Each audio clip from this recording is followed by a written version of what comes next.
In the hidden world of New York's Mafia, one man was in charge not by using fists and guns, but by staying quiet and staying in control.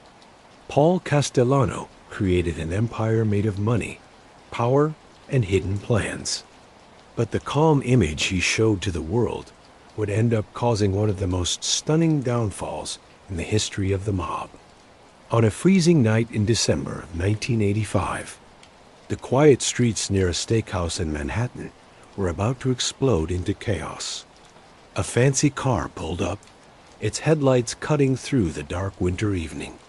Inside sat Paul Castellano, the boss of the Gambino crime family. He was a man known not for starting shootouts and causing trouble, but for running the mob like it was a big company. He thought he was just going out for dinner, but the stage for his betrayal was already set. In just a few minutes, gunfire broke the silence, and the world of organized crime would be changed forever. Before we get started with this amazing true crime story, let me know in the comments where you are watching from. Type your city and country below. Make sure to hit that subscribe button and give this video a like. Trust me, you will not want to miss what happens next. Now, let's go back to where everything started. The year 1915 was a time of big changes in America. The Great War was happening all over Europe, and it sent huge numbers of immigrants to Ellis Island. They were looking for a chance at a better life and a safe place to live. Among these people were many Italians who were running away from poverty and violence in their own country. They brought with them not just dreams of a better future, but also the old rules of honor and revenge that had been a part of their villages for hundreds of years. Right in the middle of it all was the Bensonhurst neighborhood in Brooklyn. The elevated train made noise as it passed overhead, and the smell of fresh bread mixed with the salty air coming from the harbor. Giuseppe Castellano welcomed his son into the world on June 26, 1915. The boy would grow up and be called Paul, but he would never really leave behind the old world values that shaped his earliest years. Giuseppe worked as a butcher. His hands were always stained with blood from his job. His back was bent from years of carrying heavy sides of beef in the early morning hours. He had arrived from Sicily with hardly anything except the clothes he was wearing and a strong will to make a place for his family in this new country. The neighborhood he chose to live in was not an accident. In those days, Bensonhurst was becoming a safe place for immigrants from southern Italy. It was a place where you could still hear the language of the old country on every corner, and where the traditions of the family were more powerful than American laws. Young Paul grew up in a 3-story apartment building that was home to 4 families. In that building, having privacy was a luxury that no one could afford, and everyone knew what everyone else was doing. The walls were thin. The stairs creaked from all the people walking on them all the time, and in the summer, you had to open the windows wide to escape the terrible heat that seemed to rise right up from the street. But it was not the poverty that would shape Paul Castellano's personality. It was the rule book for life on those narrow streets. You earned respect by being tough. Loyalty was the most important thing. And most of all, family came first, whether that family was related by blood or by something deeper and more dangerous. By the time Paul was 10 years old, he could see the power of the growing mafia in his neighborhood. There were men who wore expensive suits, even though they didn't seem to have real jobs. Store owners treated them with great respect. They settled arguments with just a nod or a word instead of calling the police. These men moved through Bensonhurst like sharks swimming through water, and young Paul watched them with the wonder of a boy who understood right away that they had something his father, for all his hard work, would never have power. The Mangano crime family controlled a lot of Brooklyn in those days. and their power touched every part of neighborhood life. They ran the illegal lottery that gave poor men hope of escaping poverty. They controlled the docks, where men like his father could sometimes find extra work. And they offered protection services that were more like a demand than a request. It was an early education in how fear works. And Paul learned every lesson. His mother, Concetta, tried to protect him from the worst influences of the streets. She was a very religious Catholic who made Paul go to Mass every Sunday at Our Lady of Guadalupe. There, a priest gave sermons about doing the right thing and being saved. The people listening included both honest workers and men whose hands were stained by more than just honest work. But even she understood that in Bensonhurst, staying alive sometimes meant you had to make deals with your conscience. Paul was not a naturally violent child, but he paid attention and was smart in ways that made him different from other kids his age. While other boys were happy to play stickball in the street or hang around the candy store on 86th Street, Paul was studying how the neighborhood worked. He was learning to notice the small signs that showed when people were getting angry, when debts needed to be paid, when someone was about to get in trouble for breaking the rules. His first real experience with a life of crime came when he was 14. A neighborhood kid named Tommy Manino, who was 3 years older and much bigger, had been taking money from the younger boys for their lunch. He especially liked to embarrass those who couldn't fight back. Paul had managed to avoid Tommy's attention for weeks, but eventually it was his turn. The confrontation happened in the narrow alley behind a grocery store. The smell of old vegetables and wine created a permanent stink that seemed to hang in the air like a curse. Tommy cornered Paul there on a Thursday afternoon in October. He demanded not just his money, but his new leather shoes, which were a gift from his uncle for his confirmation. What happened next would become a story told over and over in the neighborhood until the details became almost like a legend. Paul was faced with a choice between being humiliated or using violence. He chose neither.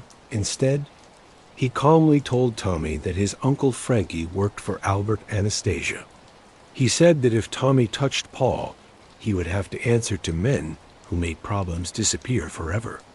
He told Tommy it would be smart to find other ways to get money. None of this was true. Paul's Uncle Frankie was a barber who had never met Albert Anastasia in his life. But Paul told the lie with so much confidence and calm authority that Tommy actually backed down. Word spread fast through the neighborhood. Young Paul Castellano had connections. He had protection. He was not someone to mess with. The lie became true because people believed it and repeated it. Men who had known Paul since he was a child started treating him with a new kind of respect. Store owners nodded when he walked by. Even some of the lower-level guys in the Mangano organization noticed the young man who acted with the confidence of someone twice his age. By the time he turned 16, Paul had used his new reputation to make real connections. He started doing small jobs for businessmen who needed quiet help. He delivered envelopes, carried messages, and sometimes acted as an extra pair of eyes during private meetings. The pay was not much, but the lessons he learned were priceless. It was during this time that Paul first met the man who would become his teacher, his brother-in-law, and finally the person who would help him rise to the top. That man was Carlo Gambino. By the late 1920s, Gambino was already becoming an important figure in the Mangano organization. He was a quiet man, but underneath that quiet manner was one of the smartest criminal minds of his time. Unlike many others who mostly used violence and threats, Gambino understood that real power in America would come from getting inside legitimate businesses. He knew it was better to make himself necessary to the legal economy instead of just taking from it. Their first meeting happened at a wedding party in the basement of a church. The whole neighborhood had come to celebrate the marriage of one of the local shop owners. Paul was 17 and working part-time as a bookkeeper for his father's bigger butcher shop. He was in charge of collecting the envelopes with money gifts. A traditional job that needed both careful handling and good math skills.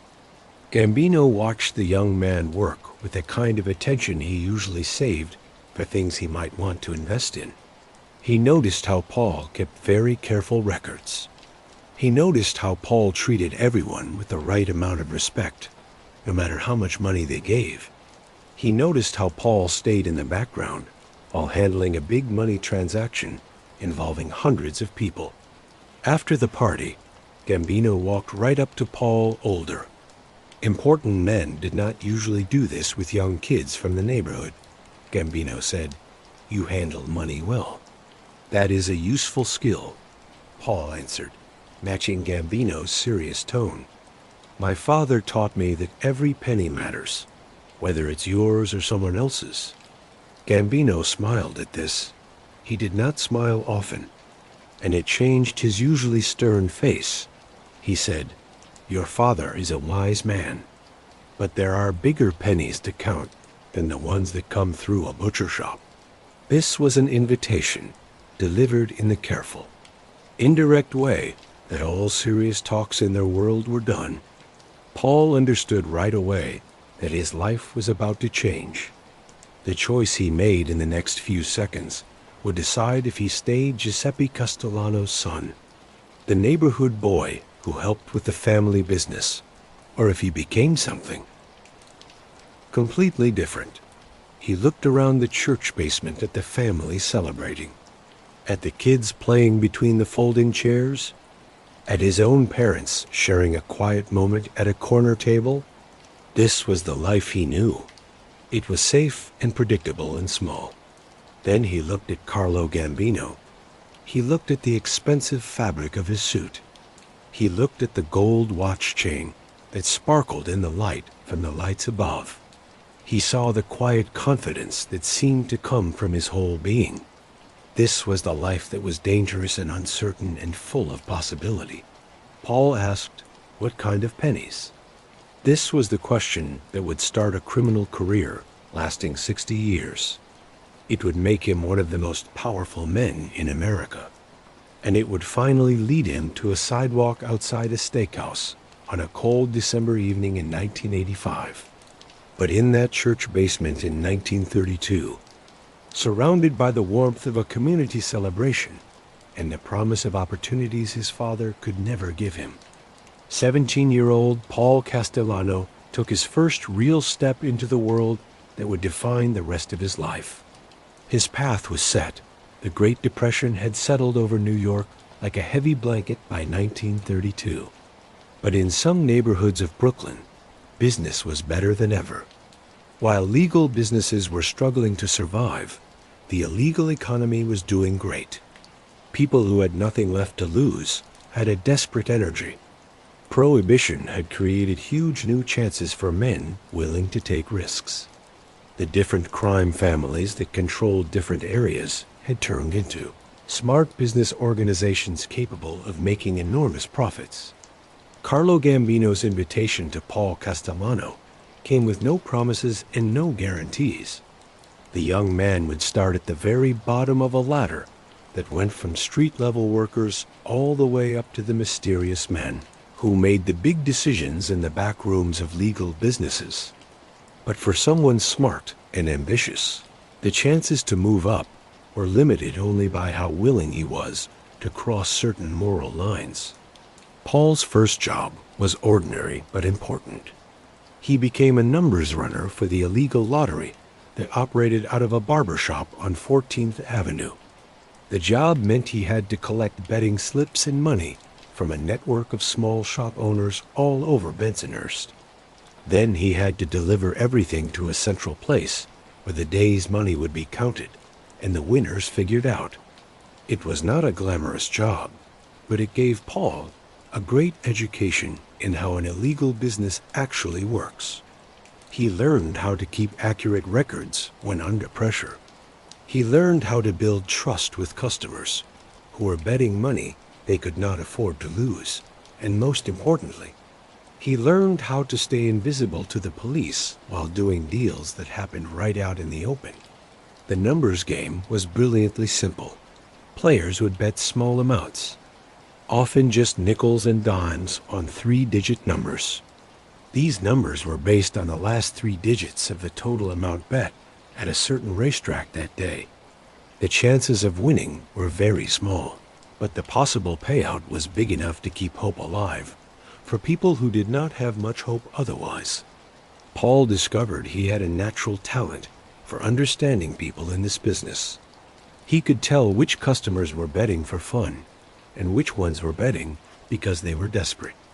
He could tell who could afford to lose and who was gambling away money they needed for rent or food. This understanding let him give a level of customer service that made him different from other runners. Many of them treated their clients with the careless disrespect that came from having power over desperate people. Within 6 months, Paul's territory had grown to include almost 40 regular customers. This made him one of the best runners in the organization. More importantly, he had caught the attention of Albert Anastasia. Anastasia was the violent and unpredictable underboss of the Mangano family. He would later become known as the Lord High Executioner of Murder Incorporated. Anastasia was everything that Carlo Gambino was not. Anastasia was impulsive where Gambino was careful. He was brutal where Gambino was subtle. He was loud where Gambino preferred to stay invisible. But he was also very smart and completely ruthless when it came to helping the Mangano organization succeed. He recognized that Paul had qualities that could be useful in more complex operations than just running numbers for small-time gamblers. The promotion came in early 1933. Paul was assigned to work directly with Anastasia's crew on loan sharking operations in the Red Hook section of Brooklyn. The numbers game had been fairly harmless, a vice that served willing customers who knew the risks. Loan sharking was a mean business that trapped people in cycles of debt that often ended in violence. The basic idea was simple enough. Money would be loaned at extremely high interest rates to people who could not get legal loans. Then the money would be collected using threats and violence. But the mental challenges were huge. It required workers who could seem scary when needed, while also keeping the kind of business relationship that made customers come back. Paul's first partner in this work was a man 20 years older, who had been collecting debts for the Mangano family since the early 1920s. This man was soft-spoken and always dressed perfectly. He could talk about books and opera with real knowledge. But he was also capable of breaking a man's fingers with the calm skill of a craftsman doing his job. The man explained to Paul during their first week working together, "The secret is to make them afraid of what might happen, not what will happen. Fear of the unknown is always stronger than fear of the known." They would visit clients in pairs, always dressed in business suits, always polite and professional in how they acted. The older man would do the talking while Paul took notes in a small leather notebook. He wrote down payment amounts, due dates, and any personal information that might be useful for collecting money later. The notebook became Paul's most valuable tool. He wrote down not just money information, but details about his clients' personal lives, their wives' names, their children's ages, where they worked, their weaknesses, and what they were afraid of. This information let the loan sharking operation work with very little violence. Just hinting that a client's family might get involved in their problems was usually enough to make sure they paid on time. Paul quickly learned that successful loan sharking needed a careful balance of psychology and math. Interest rates had to be high enough to make good profits, but not so high that clients would become desperate. Payment schedules had to be set up to keep regular contact while also allowing enough flexibility so clients would not stop paying completely. And most importantly, What happened if you did not pay had to be bad enough to keep everyone in line, but not so bad that it brought unwanted attention from the police. It was during this time that Paul first saw the kind of violence that was the foundation of their business. A small-time bookmaker had borrowed money to cover losses from a bad week at the racetrack. Then he had tried to leave town instead of facing the growing interest payments. The older man and Paul tracked him to a rooming house in Queens. They found him packing a suitcase with hands shaking from fear and whiskey. What happened next was a perfect lesson in controlled violence. The older man calmly explained to the bookmaker that running away would only make things worse. He said the organization had resources and connections that went far beyond New York. He said there was literally nowhere he could go where he would be safe from what would happen because of his choice. When the bookmaker kept saying he did not have the money, the older man nodded to Paul. Paul took a small hammer from his coat pocket. The older man said, his voice never getting louder than a normal conversation, "You have 10 fingers. Each one you keep is a payment toward your debt. Each one you lose is a lesson about why it is important to keep your word." The threat was enough. The bookmaker emptied his pockets, handed over his suitcase, and promised to have the full amount within a week. No actual violence was needed. The believable threat of violence had done the same job with much less risk and trouble. But Paul understood that the threat was believable only because everyone in the criminal world knew the organization would actually follow through on such promises. The hammer in his pocket was not a pretend tool. It was a tool that had been used before and would be used again when the situation required it. His lessons in how to use violence continued through 1933 and 1934. He went with the older man on collections that ranged from simple business deals to long, complicated mind games designed to break the will of especially stubborn people who owed money. He learned to notice the small signs that showed when someone was lying about being able to pay. He learned when they were planning to run. He learned when they were desperate enough to become dangerous themselves. More importantly, he learned that violence worked best when it was carefully measured to achieve specific goals. Random cruelty was not helpful. It created enemies, attracted attention, and ultimately made business harder, but planned violence, used at exactly the right moment and in exactly the right amount, could achieve goals that would otherwise take huge amounts of time and resources. By 1935, Paul had become one of Albert Anastasia's most trusted men. His mix of intelligence, carefulness, and skill had earned him responsibilities that went far beyond just collecting debts. He was handling talks with legal businessmen who needed money but could not get bank loans. He was managing relationships with dishonest police officers who provided protection for the organization's illegal activities. And he was acting as Anastasia's representative in meetings with other crime families. It was also during this time that Paul started developing the business ideas that would eventually make him one of the most successful crime bosses in American history. He understood that the traditional mafia model, which relied mostly on violence and threats to control certain areas, could not grow very much in the long run. The real money, he realized, was in getting inside legal businesses and making the criminal organization necessary for legal commerce instead of just stealing from it. This idea would prove to be very smart. While many others kept focusing on traditional illegal activities like gambling, loan sharking, and prostitution, Paul started getting ready to enter the construction industry. There, the potential for both profit and influence was almost unlimited. But first, he would need to survive the violent internal fights that were already starting to tear the Mangano family apart.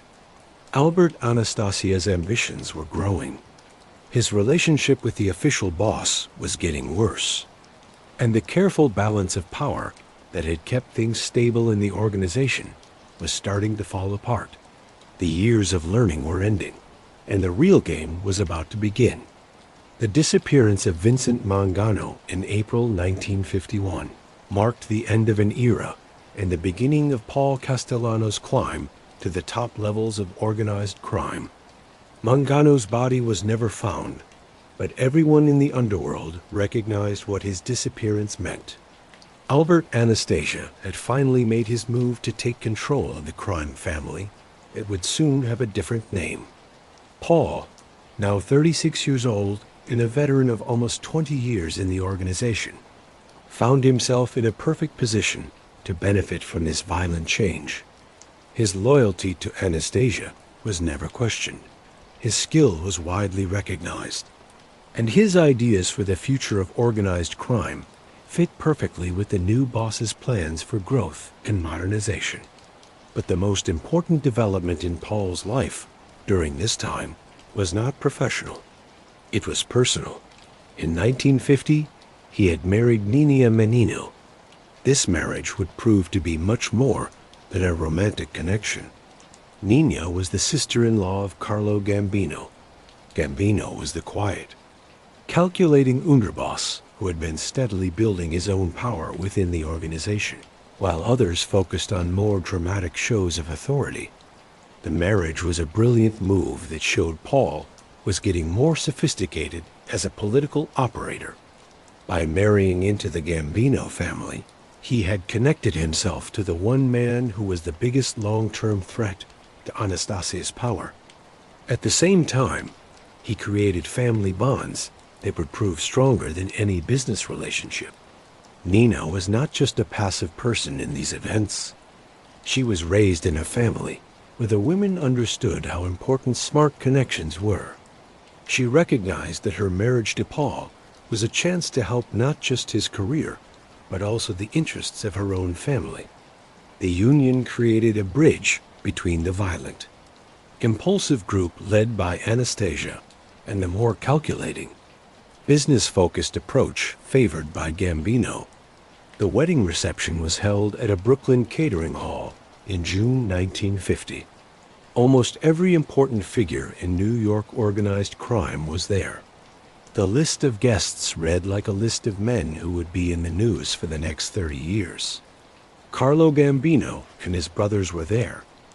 Albert Anastasia and his men were there. Representatives from the other four families were there. And dozens of associates who controlled everything from local unions to legal businesses all over the city were there. Paul used the event to announce that he was getting into the construction business. This decision would eventually make him one of the richest crime bosses in American history. He had been studying the industry for years. He recognized that the building boom after the war was a huge opportunity for men who could handle the complex relationships between builders, unions, and government agencies. The construction industry in New York in the 1950s was a maze of rules. Permits and approvals, these could delay or completely stop projects worth millions of dollars.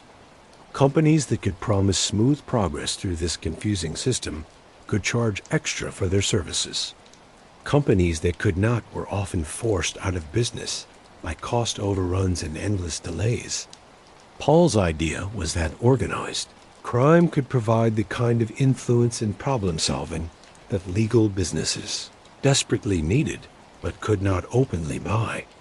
Through a combination of union connections, political relationships, and planned intimidation, he could make sure construction projects stayed on schedule and within budget.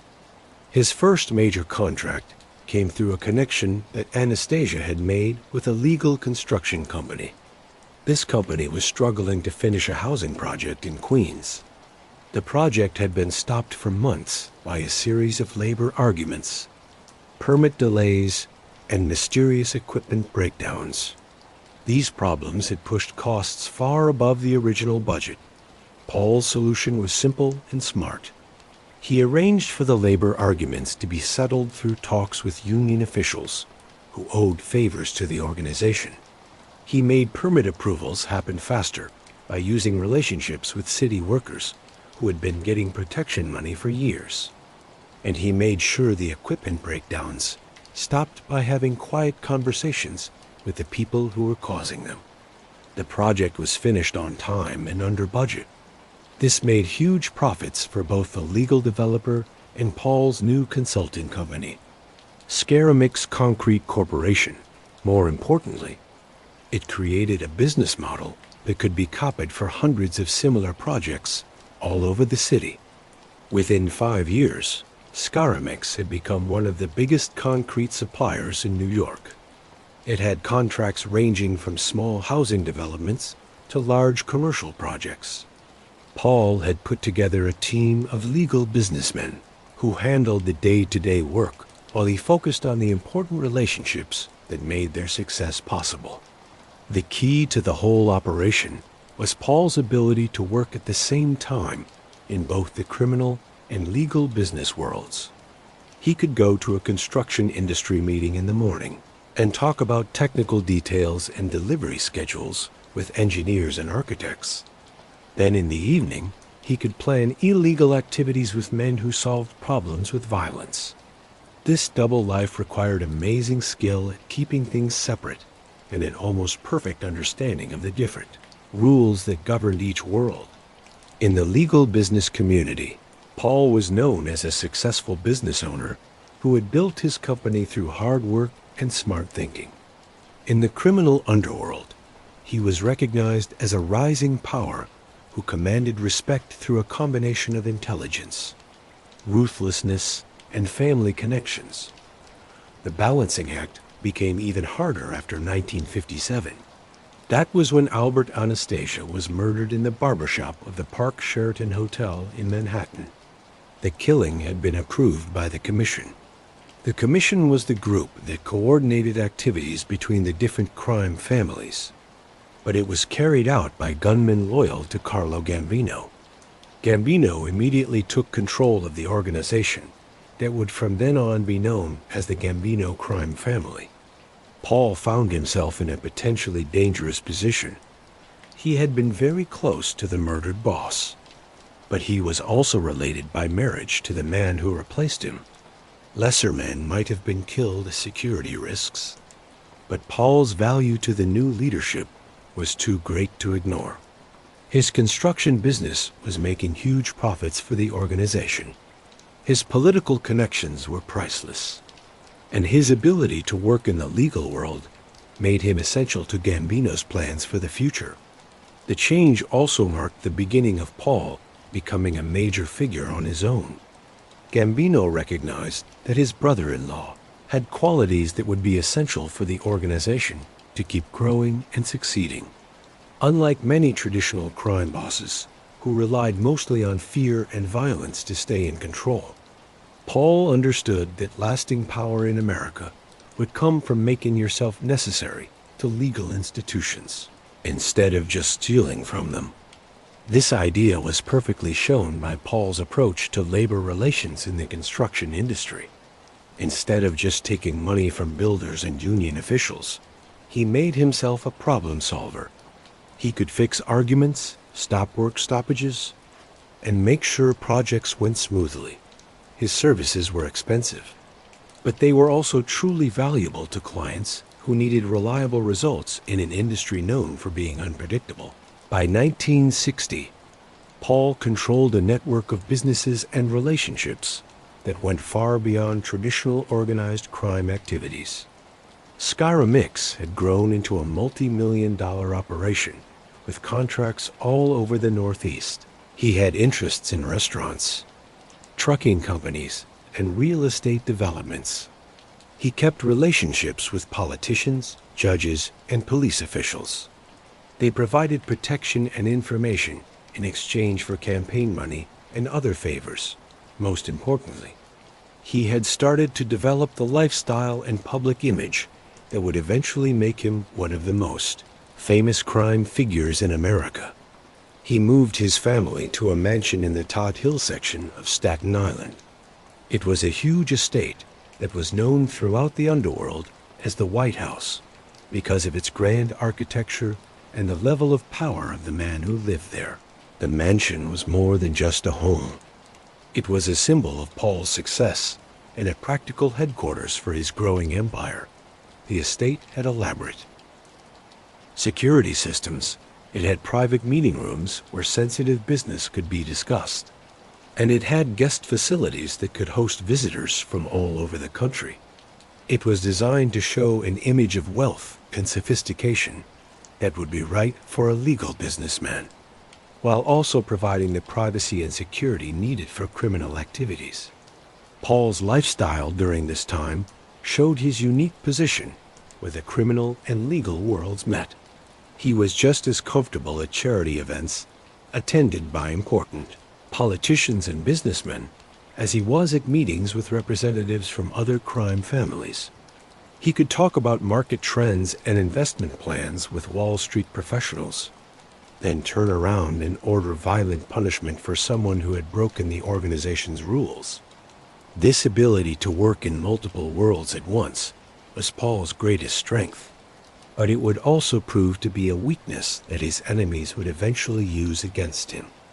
Men who had grown up in the traditional street level culture of organized crime never fully trusted. Someone who seemed just as at home in boardrooms and social clubs as he was in the back rooms of neighborhood restaurants were serious. Business was traditionally done. These tensions would stay mostly hidden as long as the huge profits from Paul's operations meant everyone benefited from his success.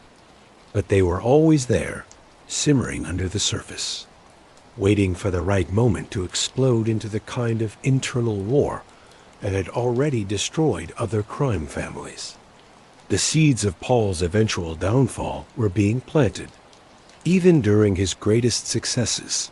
But in 1960, such concerns seemed distant and just theoretical. He was 45 years old, at the height of his power, and in a position to benefit from the continued growth and success that defined American society during the post-war boom years. The concrete empire he had built was solid and profitable. His family relationships were strong and helpful to each other. His political connections provided protection and opportunities that previous generations of crime bosses could never have imagined. What he could not foresee was that the very success he had achieved through change and modernization would eventually make him a target for men who believed that organized crime was losing its soul.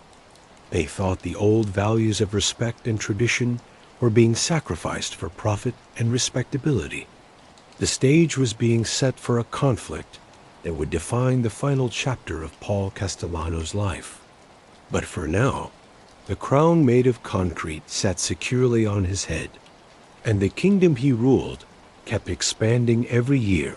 By 1965, Paul Castellano's change from street-level worker to legal businessman was almost complete. The modest butcher's son from Bensonhurst had become one of the most powerful men in New York.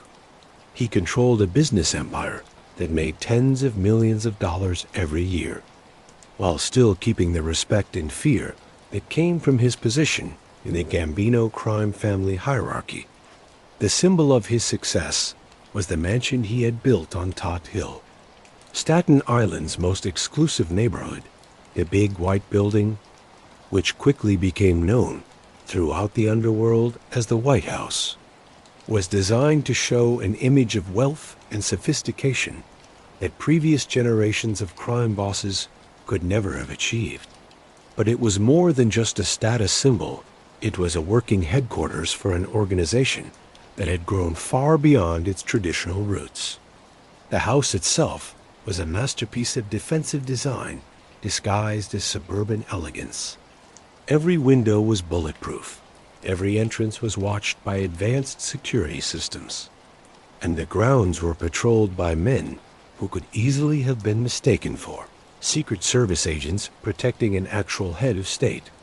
The inside had meeting rooms where sensitive business could be done without fear of being overheard. It had communication systems that let Paul coordinate activities across multiple states. and it had guest facilities that could host visitors from around the world. Paul's daily routine showed his unique position where multiple worlds met. He would start each morning by reviewing legal business activities, construction contracts, real estate developments, labor negotiations. He did all this from an office that could have belonged to any successful business owner. The afternoon might be spent in meetings with politicians, judges, and police officials who provided protection and information in exchange for campaign money and other favors. Evenings were often devoted to the traditional activities of organized crime, settling arguments, approving operations, and keeping up the relationships that made his criminal empire run smoothly. The difficulty of managing these multiple identities required amazing organizational skills and an almost perfect understanding of the different rules that governed each world. Paul had hired a staff of assistants, advisors, and bodyguards who helped him handle the complex demands of his various roles, while maintaining the secrecy and security that were essential for his survival. His wife Nina played a key role in this elaborate performance as Carlo Gambino's sister-in-law. She gave him legitimacy within the traditional crime family structure. She also acted as hostess for the social events that were essential for keeping relationships in the legal business world. Their 4 children were raised to understand that their father was an important businessman whose success had given them opportunities that most people could never imagine. The deception was so complete that Paul's children went to private schools, took part in charity events, and moved in social circles that included the children of legal, political, and business leaders. They grew up believing that their father's wealth and influence came from his success in construction and real estate. They never fully understood the darker sources of his power until they were old enough to make their own choices about how involved they wanted to be in his activities. Paul's relationship with Carlo Gambino during this time was complex and had many sides. As brothers-in-law, they kept the close personal bonds that came from family connections. As business partners, they shared the huge profits from their various companies. But as members of a criminal organization built on a chain of command, there were unavoidable tensions between Paul's growing independence and Gambino's need to stay in control of his people. These tensions were mostly kept private during the 1960s. Both men recognized that their mutual success depended on looking united.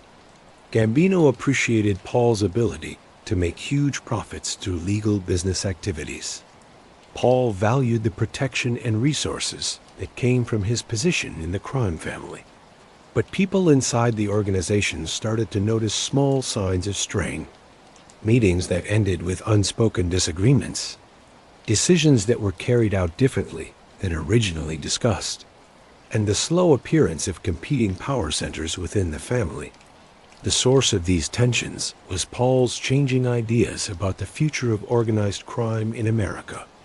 He believed that the traditional model, which relied mostly on violence and threats to control certain geographic areas, would eventually destroy itself and was not productive.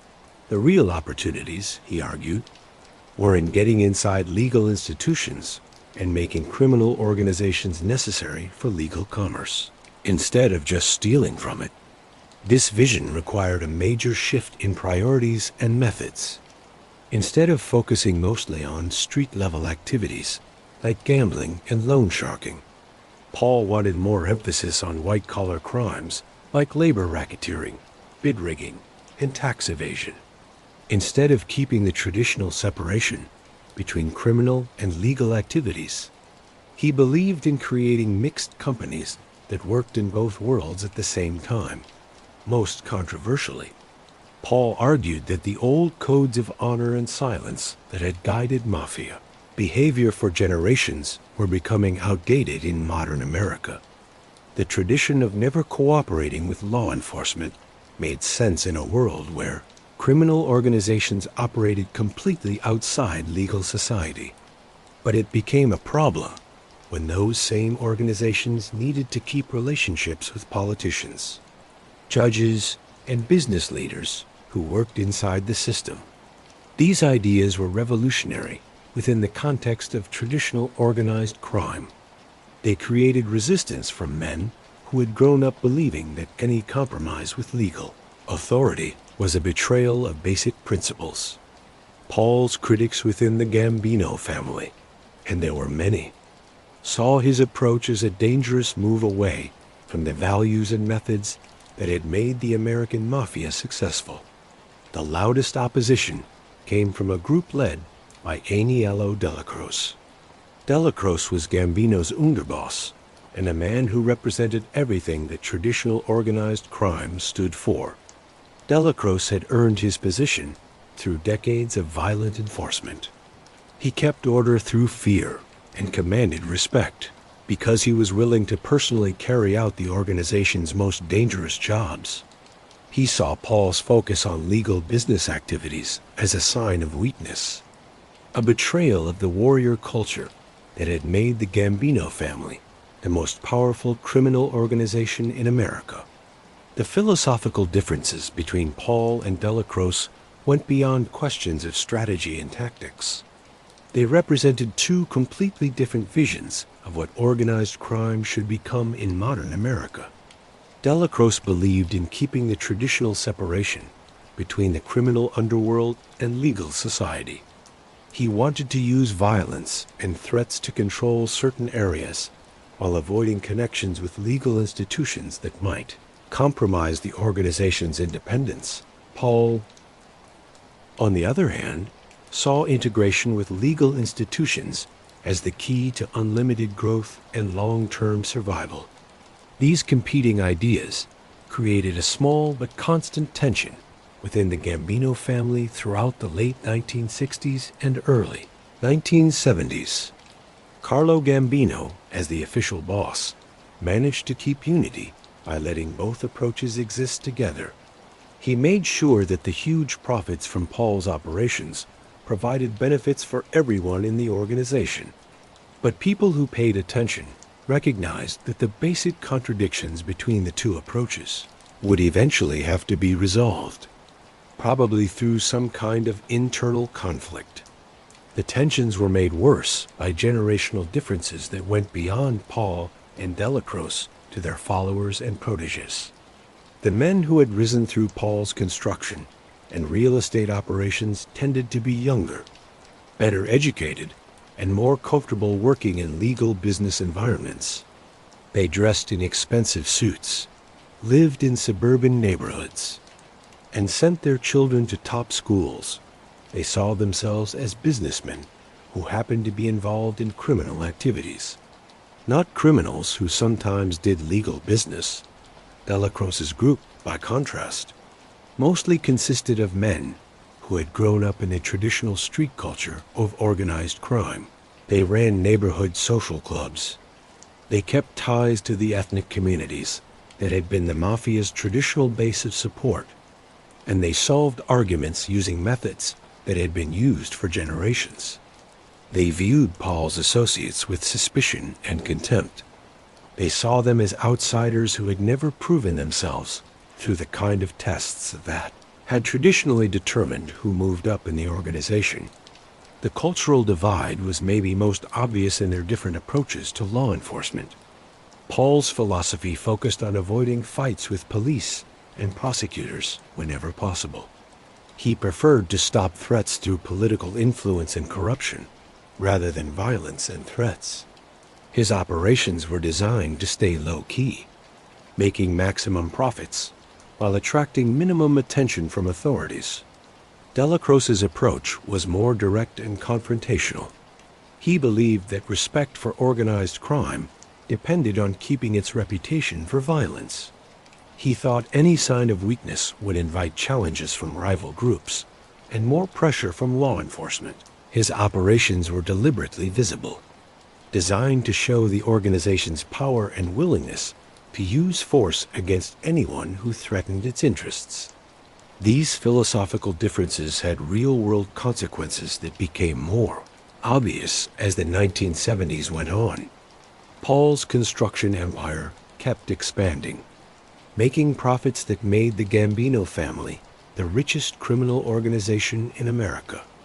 But his focus on avoiding violence and keeping respectability created opportunities for younger, more aggressive criminals who were willing to take risks that Paul considered unacceptable. The most important of these new threats was John Gotti. Gotti was a charismatic and violent street-level operator who had built his reputation through a series of high-profile crimes. These crimes showed exactly the kind of reckless behavior that Paul was trying to remove from organized crime. Gotti represented everything that Paul found wrong with traditional mafia culture. He was flashy where Paul preferred subtlety. He was violent where Paul favored negotiation.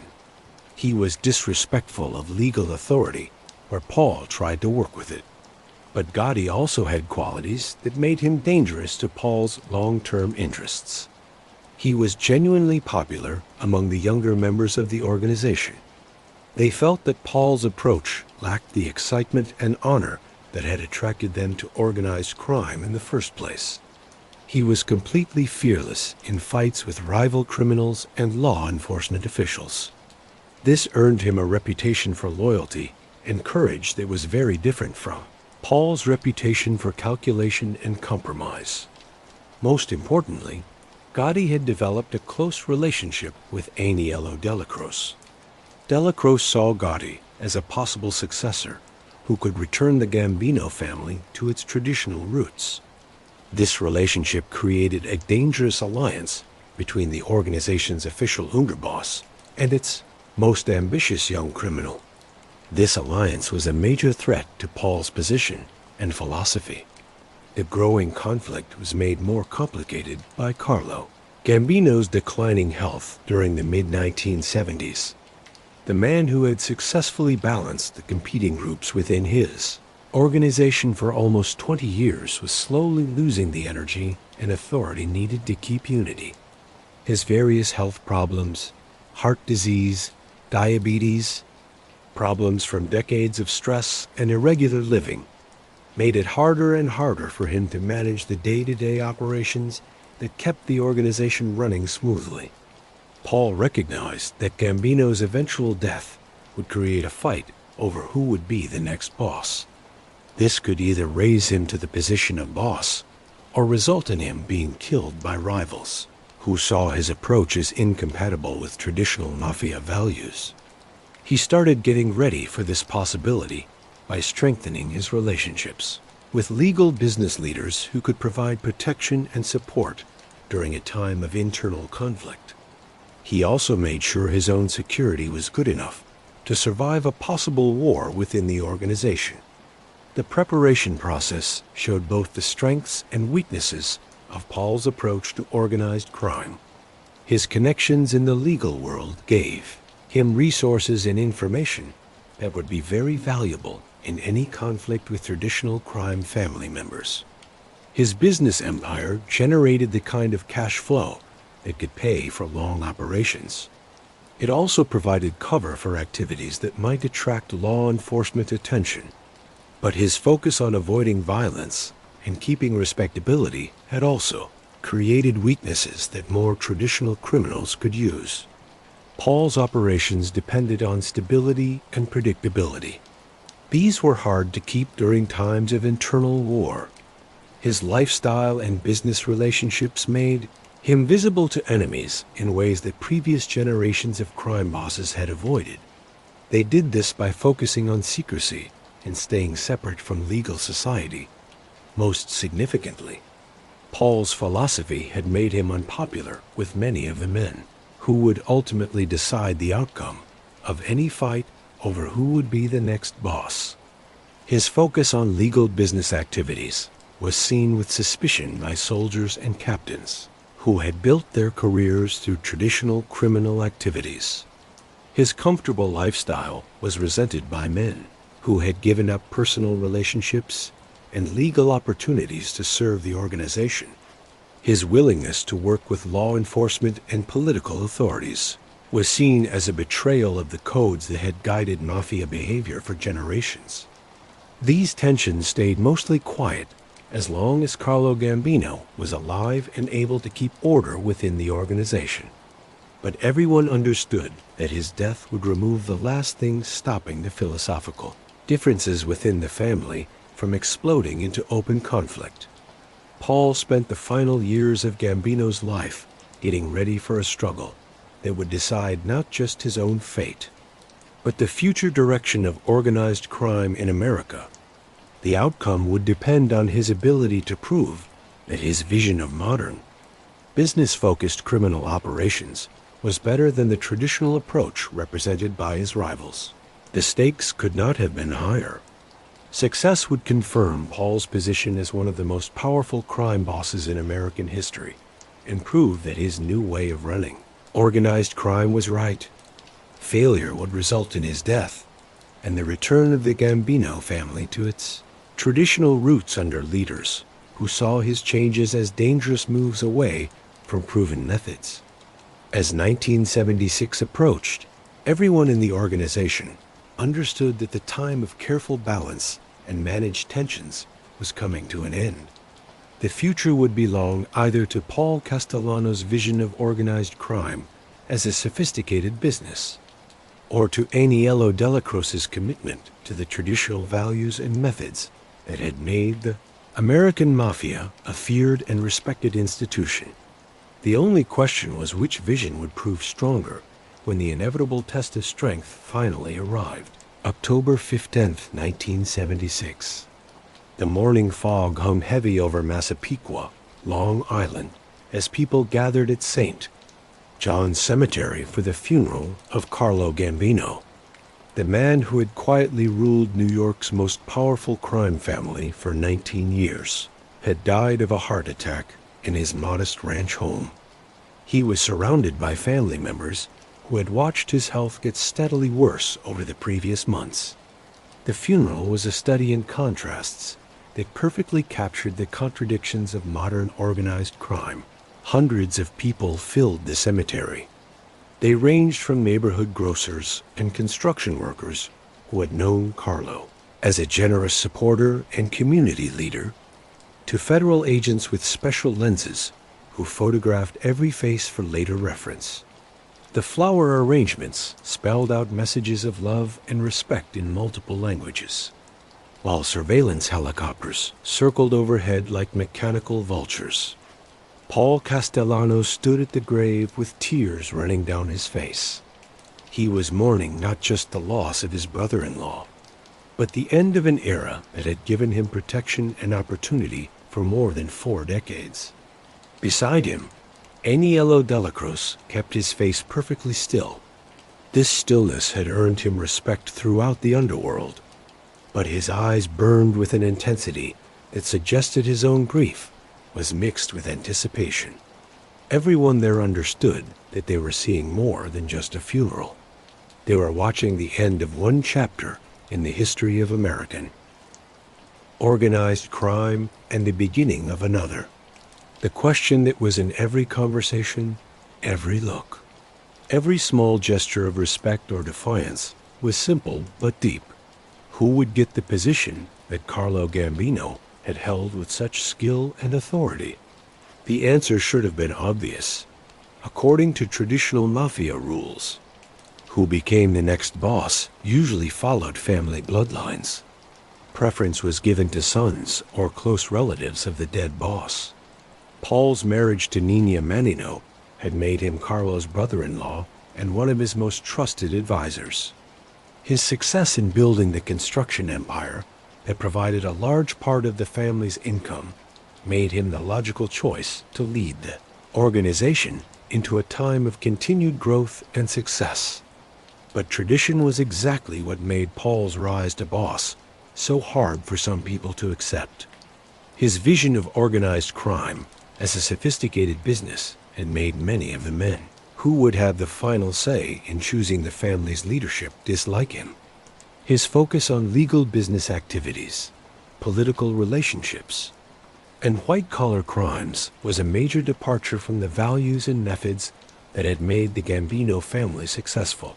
More importantly, his lifestyle and public image broke the traditional mafia rule of staying out of sight and avoiding attention from law enforcement and the media. The White House on Staten Island was hardly the kind of modest home that previous bosses had used to hide their true activities. Paul's appearances at charity events and social gatherings with legal business leaders made him visible in ways that broke generations of carefully maintained secrecy. Aniello Delacroce represented the alternative that many family members found more appealing as the official underboss. He had the organizational position and street credibility that traditionally qualified someone to be promoted to boss.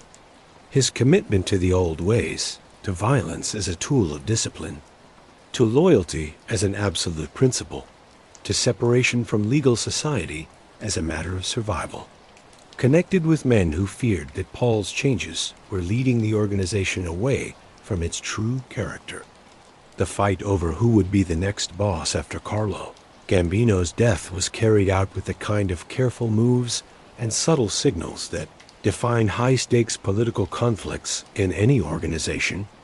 But under the surface politeness, everyone understood that they were part of a process that could ultimately be decided through violence. If the different groups could not reach an acceptable compromise, Paul's campaign for the leadership position was built on practical arguments about the family's future prospects under his direction. He could point to the huge profits from his construction operations. He could point to the political connections that provided protection from law enforcement. He could point to the legal business relationships that offered chances to expand into new markets and new forms of criminal activity. His supporters, mostly the younger, more educated members of the organization who had benefited from his focus on white-collar crime, argued that traditional street-level activities were becoming more dangerous and less profitable in modern America. Law enforcement agencies were getting more advanced in their surveillance and investigation methods. This made it hard to run traditional gambling and loan sharking businesses without eventually facing prosecutions that could destroy entire groups of men. The solution, they argued, was to follow Paul's model of getting into legal businesses and industries where criminal activities could be hidden as normal business practices. Construction, trucking, waste management, and labor unions offered chances to make huge profits through bid rigging, stealing money, and corruption. These were much less likely to result in successful prosecutions than traditional forms of organized crime. Delacroce's group responded with arguments that Paul's approach was fundamentally incompatible with the essential nature of organized crime. The mafia's power, they insisted, came from its reputation for violence and loyalty. It came from its separation from legal society, any compromise with legal authority, any integration with mainstream business practices, any departure from the traditional codes of honor and silence would ultimately destroy the fear and respect that made criminal organizations effective. They pointed to Paul's willingness to work with law enforcement officials. They pointed to his cultivation of relationships with politicians and judges. They pointed to his focus on avoiding confrontations as proof that he had lost the warrior spirit that made the mafia successful. A boss who preferred negotiation to violence, who sought respectability instead of keeping the mystery of the outlaw, who prioritized profits over honor, would eventually lead the organization to destruction through compromise and corruption. The debate was made more complicated by generational and cultural divisions that went far beyond questions of leadership style and organizational strategy.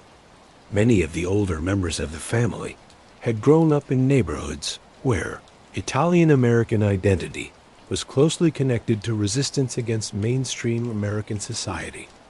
The mafia provided not just criminal opportunities, but a sense of ethnic pride and cultural authenticity. This was threatened by Paul's focus on fitting in and being respectable. Younger members, by contrast, had been raised in suburban neighborhoods where ethnic identity was less important than economic success and social mobility. They were more likely to see organized crime as a business opportunity rather than a cultural institution. They were more comfortable with the idea of working within legal systems rather than against them. The fight over who would be the next boss was ultimately decided not by votes or formal procedures, but by Carlo Gambino's final wishes. These were expressed in conversations with trusted advisors during his final months. According to several witnesses, Gambino had explicitly stated that Paul should succeed him as boss. Dela Croce should remain as underboss to provide continuity and keep relationships with the family's traditional supporters. This decision was announced at a meeting held in the back room of a Queens restaurant in early December 1976. Paul Castellano, at the age of 61, became the official boss of the most powerful crime family in America, Aniello Dela Croce. Despite his disappointment at not being chosen for the top position, agreed to keep serving as underboss in the interests of keeping the organization united. But the apparent end of the fight over who would be the next boss only pushed the underlying tensions deeper underground. Dela Croce's acceptance of Paul's leadership was strategic rather than enthusiastic. He understood that open rebellion would likely result in a destructive war that could benefit only the organization's enemies. However, his continued influence over the family's traditional supporters meant that Paul's authority would be constantly challenged and tested. Paul's first actions as boss showed both his strategic thinking and his awareness of the delicate political balance he would need to maintain. Instead of immediately putting into action the changes his supporters expected, he moved carefully to strengthen his position while avoiding actions that might unite his opponents against him. He confirmed Dela Croce in his position as underboss and made no immediate changes to the family's traditional power structure. He continued to allow the gambling and loan sharking operations that provided income for street-level members. At the same time, he slowly expanded the construction and real estate activities that made larger profits with less risk of prosecution. Most importantly, he began the careful process of putting his own supporters in key positions throughout the organization. He did this while avoiding the kind of complete personnel changes that might be seen as purges by Dela Croce's group. This strategy required patience and subtlety, but Paul understood that his long-term survival depended on building a power base that couldn't be challenged by rivals who questioned his commitment to traditional mafia values. The early years of Paul's leadership were marked by an unprecedented level of wealth for the Gambino family. His construction empire continued to expand, winning contracts for major projects throughout the Northeast. These contracts provided opportunities for corruption and money laundering that benefited everyone in the organization. His political connections protected the family's operations from law enforcement interference. They also created opportunities for new forms of criminal activity. But wealth alone wasn't enough to solve the fundamental tensions that divided the organization. Paul's focus on legal business activities and political relationships continued to alienate members who felt that the family was losing its true character. His lifestyle and public image made many traditional members uncomfortable.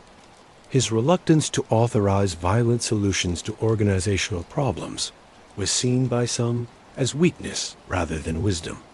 The most dangerous source of opposition was John Gotti, the charismatic street-level operator who had become Aniello Dela Croce's protege and the person expected to take his place.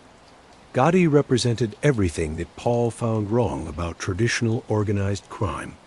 He was violent, flashy, disrespectful of legal authority, and committed to keeping the mystery and reputation that had made the mafia feared throughout American society. But Gotti also had qualities that made him genuinely popular among younger members of the organization.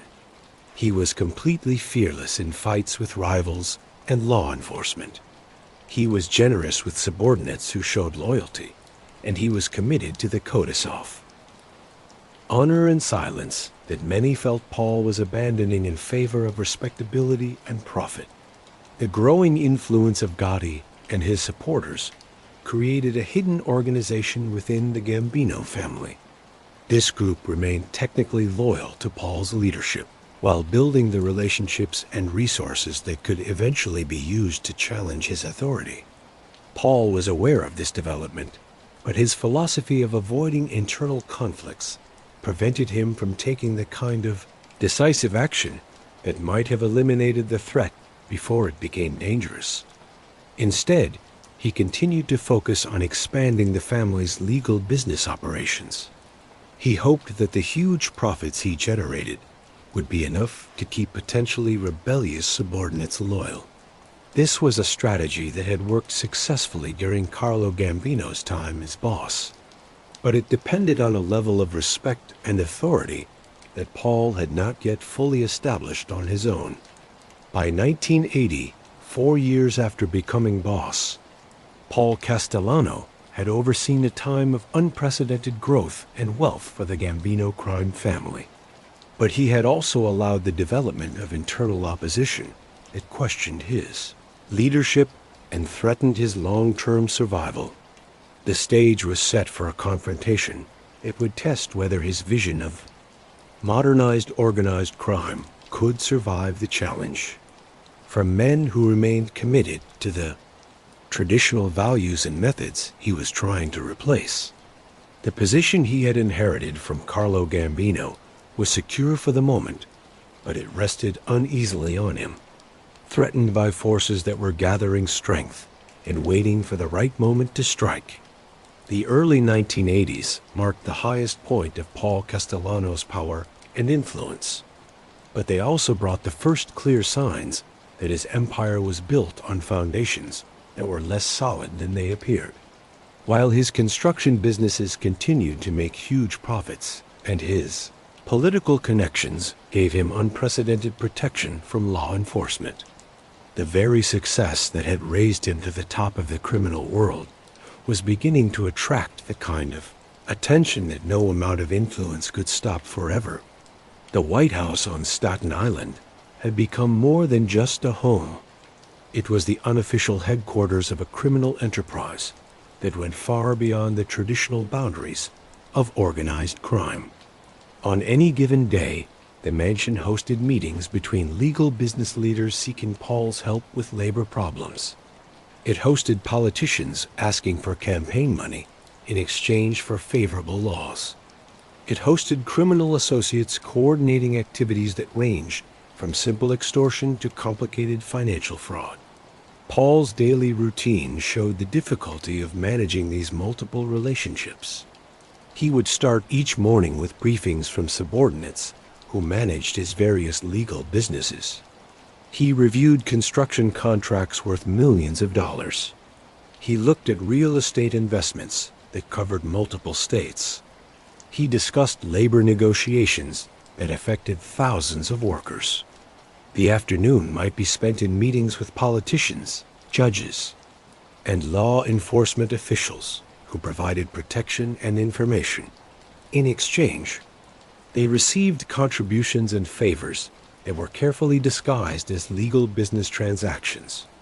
Evenings were set aside for the traditional business of organized crime, settling arguments between family members, approving operations against rivals, and maintaining relationships with other crime families that kept the peace and ensured that everyone's territories and interests were respected. These meetings took place in the mansion's specially built conference room. There, advanced anti-surveillance equipment ensured that sensitive conversations couldn't be monitored by law enforcement. Agencies that were becoming more aggressive in their investigation methods. The range of Paul's influence during this time was unprecedented in the history of American organized crime. His construction companies held contracts for some of the most famous building projects in New York, These included parts of the World Trade Center complex that was changing Manhattan's skyline. His labor connections gave him effective control over several major unions. This let him set terms that affected entire industries throughout the Northeast. His political relationships gave him advance warning of law enforcement operations. They also created opportunities to influence laws and regulations that affected his various business interests.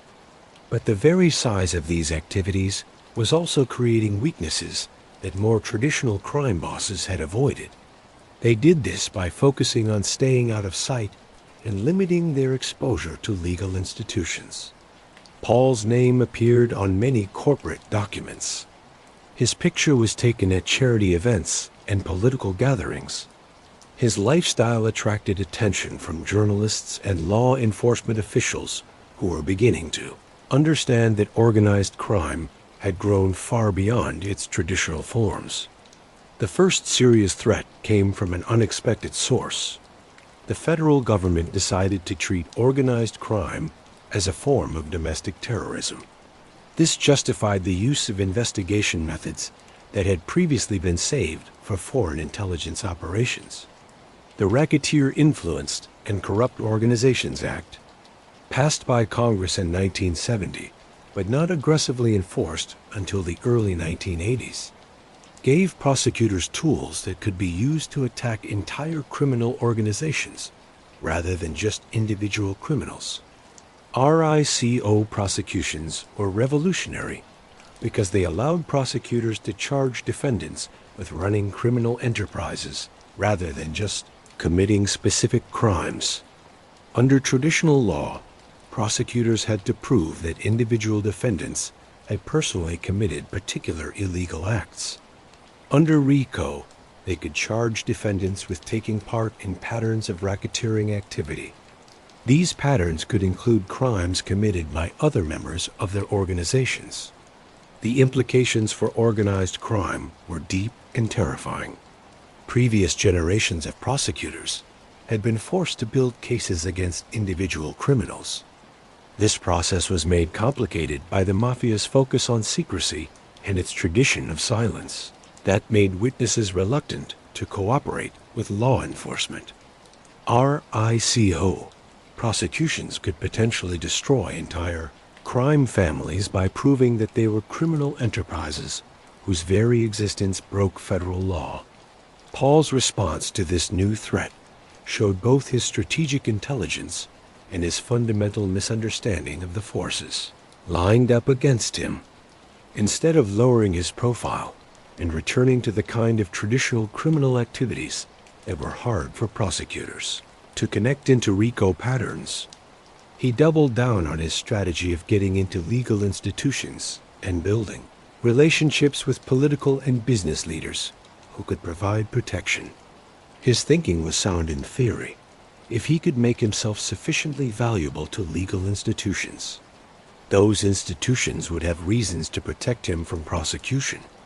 Politicians who had received campaign money from his businesses, judges who had benefited from his recommendations for judicial appointments, business leaders who depended on his construction companies for important projects. All of these people would have reasons to oppose prosecutions that could disrupt their relationships with him. But this strategy failed to account for the changing political environment. It was becoming harder and harder for legal institutions to keep relationships with known criminal figures. The media attention that came with RICO prosecutions made it impossible for politicians and business leaders to ignore their connections to organized crime. The federal government's commitment to attacking criminal enterprises made it dangerous for anyone to be seen as protecting criminal figures from prosecution. The investigation that would eventually destroy Paul's empire began in 1983. Federal prosecutors in Manhattan got permission to do extensive surveillance of his activities and those of his associates. The investigation, known internally as the Commission Case, was designed to prove that the leadership structure of New York's 5 crime families was a criminal enterprise that could be prosecuted under RICO. The commission itself was the governing body that had coordinated activities between the various crime families since the 1930s. It resolved arguments and established policies that prevented destructive wars between rival organizations. Paul, as boss of the most powerful family, was effectively the chairman of this body. This made him the main target of a prosecution that sought to prove that organized crime in New York operated as a single coordinated group. The evidence-gathering process was unlike anything that previous generations of crime bosses had faced. Federal agents used advanced surveillance methods. These included electronic listening devices that could monitor conversations in places that criminals had previously considered safe. They analyzed financial records that showed the true size of Paul's business empire. They traced money flows that connected legal businesses to illegal activities in ways that previous investigations had been unable to establish. Most dangerously, they began the process of turning Paul's associates into cooperating witnesses. They offered them reduced sentences in exchange for testimony about the organization's structure and activities. The traditional code of silence was breaking down under the pressure of RICO prosecutions that threatened defendants with life sentences if they refused to cooperate with law enforcement. Paul's initial response to these developments was, as usual, calculated and strategic. Instead of panicking or trying to leave the country, he began putting in place security measures designed to protect him from surveillance. He also worked to strengthen his relationships with legal institutions that might be able to provide protection from prosecution. He upgraded the security systems at the White House. He installed equipment that was designed to detect and block electronic surveillance devices. He limited sensitive conversations to locations that had been professionally checked for listening devices. He also developed codes and communication methods that would make it hard for law enforcement to understand the content of conversations they did intercept. More importantly, he began distancing himself from the day-to-day operations of traditional criminal activities. At the same time, he kept control over the legal businesses that generated most of his income. This strategy was designed to make it hard for prosecutors to prove that he was personally involved in specific criminal acts. It also ensured that his most valuable assets would be protected from being taken by the government. But these defensive measures were not enough to protect him from the size and sophistication of the federal investigation. The commission case prosecutors had put together a team of investigators and analysts who could rebuild the entire structure of his criminal organization. They did this through a combination of surveillance, financial analysis, and witness cooperation that previous investigations had never achieved. The mental pressure of living under constant surveillance began to affect Paul's judgment and decision-making. His associates found this increasingly troubling. A man who had built his career on careful calculation and strategic thinking began making impulsive decisions that created unnecessary risks for himself and his organization. His relationship with Gloria Olarte, his Colombian housekeeper who had become his mistress, was perhaps the most dangerous of these lapses in judgment. The affair was conducted with a recklessness that broke every rule of security and discretion that had guided his previous behavior. Phone conversations with Gloria were recorded by federal agents. This gave prosecutors evidence about his personal life that could be used to pressure him or create additional legal problems. The affair also created tensions within his own family that his enemies could use. His wife Nina was humiliated by the public exposure of his cheating. His children struggled to understand how their father could risk everything they had built for a relationship that served no strategic purpose and gave his enemies many chances to gather damaging information. More significantly, the affair gave John Gotti and his supporters ammunition for their ongoing campaign to weaken Paul's authority within the Gambino family. They argued that a boss who couldn't control his personal desires couldn't be trusted to make the kind of strategic decisions that the organization's survival required. This criticism connected with family members who had already been questioning Paul's commitment to traditional mafia values and his willingness to take the kind of risks that leadership sometimes required. By 1984, the many pressures facing Paul were beginning to come together into a perfect storm that threatened to destroy everything he had built over the previous 5 decades. The federal investigation was producing evidence that could result in his prosecution and imprisonment for the rest of his life. His relationship with Gloria Olarte was creating personal and political problems that were weakening his authority within his own organization, and his rivals within the Gambino family were positioning themselves to take advantage of any weakness that might create opportunities for them to seize power. Paul's response to these growing threats showed both his continued strategic intelligence and his growing isolation from the realities that were shaping his situation. He continued to believe that his political connections and legal business relationships would ultimately provide protection from prosecution. This was true even as evidence grew that these same relationships were becoming problems rather than assets. He also continued to underestimate the threat posed by John Gotti and his supporters. He saw them as a manageable internal opposition rather than a truly life-threatening challenge to his leadership and survival. This mistake would prove to be fatal. The events over the next year would show this with brutal clarity. The stage was set for the final act of Paul Castellano's remarkable career. It would be an ending that involved betrayal by his closest associates, prosecution by the federal government, and finally assassination by rivals who had decided that his vision of organized crime was incompatible with their own survival and success. The empire he had built was about to crumble. The position that had sat so securely on him was about to be claimed by men who represented everything he had tried to move away from in his transformation of American organized crime. The year 1985 began with Paul Castellano at the apparent highest point of his power. But by its end, he would be dead on a Manhattan sidewalk. His empire would be in ruins. His vision of modernized organized crime would be discredited by the very violence he had tried so hard to remove from the business. The 12 months between January and December 1985 contained a lifetime of consequences in a period of fast-moving crisis. This showed how quickly even the most carefully built criminal enterprises could collapse under the weight of their own contradictions.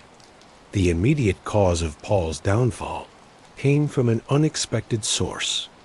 His own success in building relationships with legal institutions had created a paper trail that federal prosecutors could use to rebuild the entire structure of his criminal organization.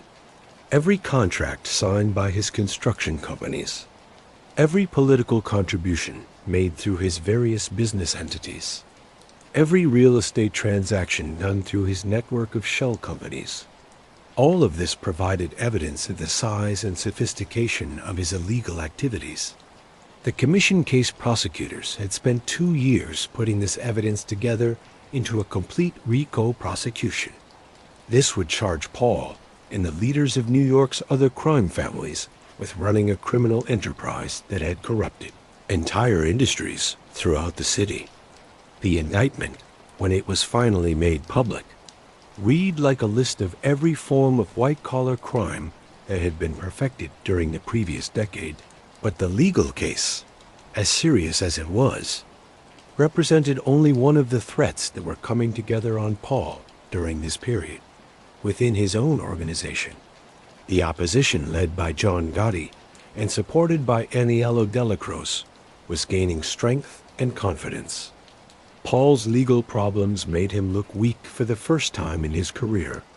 The traditional group had never fully accepted his leadership. They began to see his legal troubles as proof that their argument, that his approach to organized crime was fundamentally wrong was correct. The internal opposition was encouraged by Paul's increasingly strange behavior as the pressure of the federal investigation began to affect his judgment. His affair with Gloria Olarte had become an open scandal that weakened his authority within the organization. It also gave his enemies ammunition for their campaign against his leadership. Family members who had previously stayed neutral in the philosophical arguments between Paul and the traditionalists began to question whether he had the discipline and strategic thinking that effective leadership required.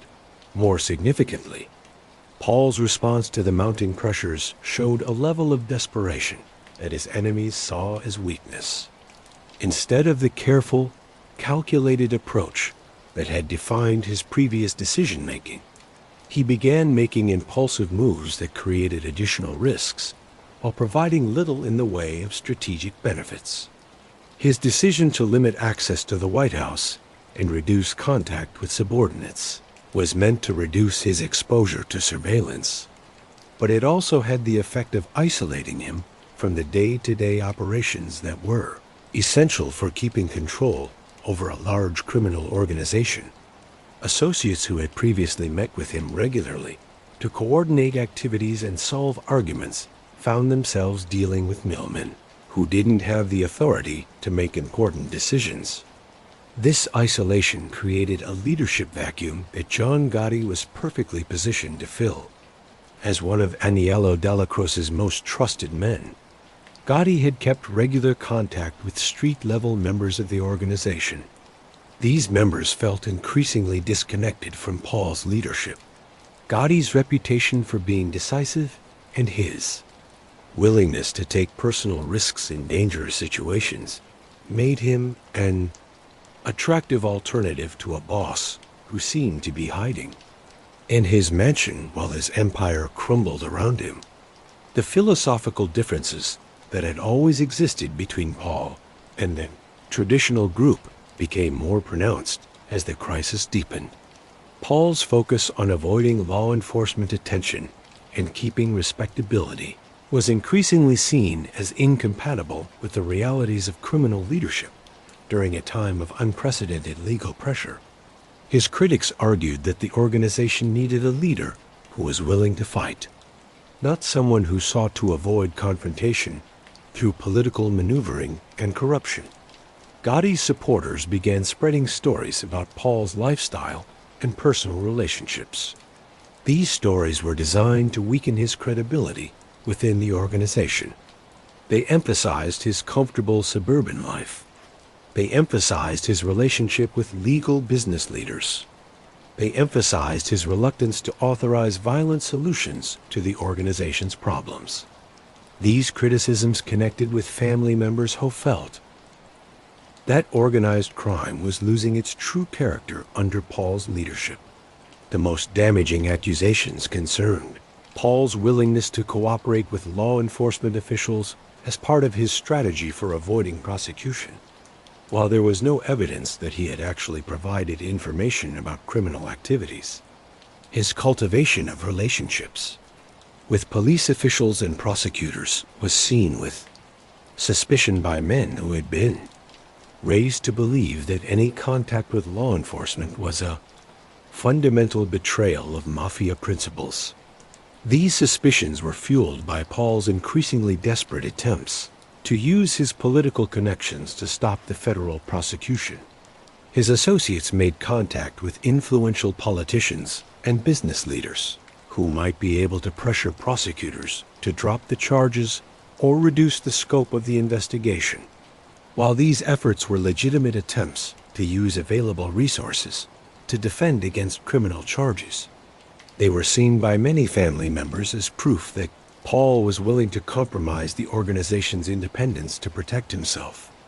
The situation was made more complicated by Aniello Della Croce's declining health throughout 1985. The man who had served as Paul's underboss and the leader of the traditional group was suffering from cancer. His gradual withdrawal from active leadership created additional instability within the organization. Delacroce's illness also removed the main restraint on John Gotti's ambitions. The older man had previously insisted that challenges to Paul's authority be done through established organizational channels rather than through direct confrontation. Paul's attempts to address the growing internal opposition showed both his continued political skills and his fundamental misunderstanding of the forces threatening his survival. He offered compromises designed to address the concerns of the traditional group while keeping his overall authority. These included promises to reduce his involvement in legal business activities and return to more traditional forms of criminal enterprise. But his opponents saw these concessions as signs of weakness rather than gestures of peace. Gotti and his supporters saw Paul's willingness to negotiate as proof that his position was weak. They began planning more aggressive moves to challenge his leadership directly. The plotting against Paul accelerated throughout the fall of 1985. His legal problems continued to grow. His isolation within the organization became more noticeable. The people plotting against him understood that any move against him would have to be quick and decisive. Paul's resources and connections could be used to crush opposition if he got advance warning of their plans. The decision to kill Paul, rather than just challenge his authority through organizational channels, showed the plotters, understanding that he could not be safely removed through traditional methods. His wealth, his political connections, and his network of loyal associates made it likely that he could survive any internal challenge. He could then eliminate his opponents through methods that would be both effective and untraceable. The assassination plan that came from these calculations was remarkable for both its boldness and its careful attention to the practical details that would determine success or failure. John Gotti and his co-conspirators understood that killing a sitting boss of a major crime family would break every tradition and rule that governed organized crime behavior. This could potentially trigger a war that could destroy the entire organization. They also understood that Paul's legal troubles gave them a unique opportunity that might not come again. If he was found guilty in the commission case, he would likely spend the rest of his life in prison. This would effectively end his ability to lead the organization. If he managed to avoid being found guilty through his political connections, he would come out of the crisis stronger and more suspicious than ever. Future challenges to his authority would then be virtually impossible. The timing of the assassination was driven by outside factors that the plotters couldn't control. Aniello Delacroce's death from cancer in December 1985 removed the last obstacle to their plans. The traditional underboss had insisted that any challenges to Paul's authority be done through established organizational procedures rather than through violence. Delacroce's funeral gave the plotters their final chance to assess Paul's security arrangements and emotional state. They observed that he was increasingly isolated from his street-level supporters. They saw that his bodyguard team had been reduced to save money during the expensive legal proceedings. They noticed that his usual caution was being compromised by the stress of managing multiple crises at the same time. Most importantly, they learned that Paul had scheduled a dinner meeting at Sparks Steakhouse on East 46th Street for December 16, 1985.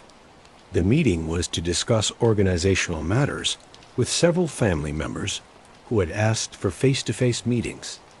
These meetings were meant to clarify their positions during the leadership crisis that would follow Delacroce's death.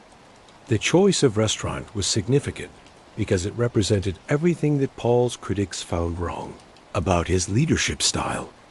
Sparks was an expensive, high-profile place that catered to legal business leaders and political figures. It was exactly the kind of place that traditional crime bosses avoided because of the attention it attracted from law enforcement and the media.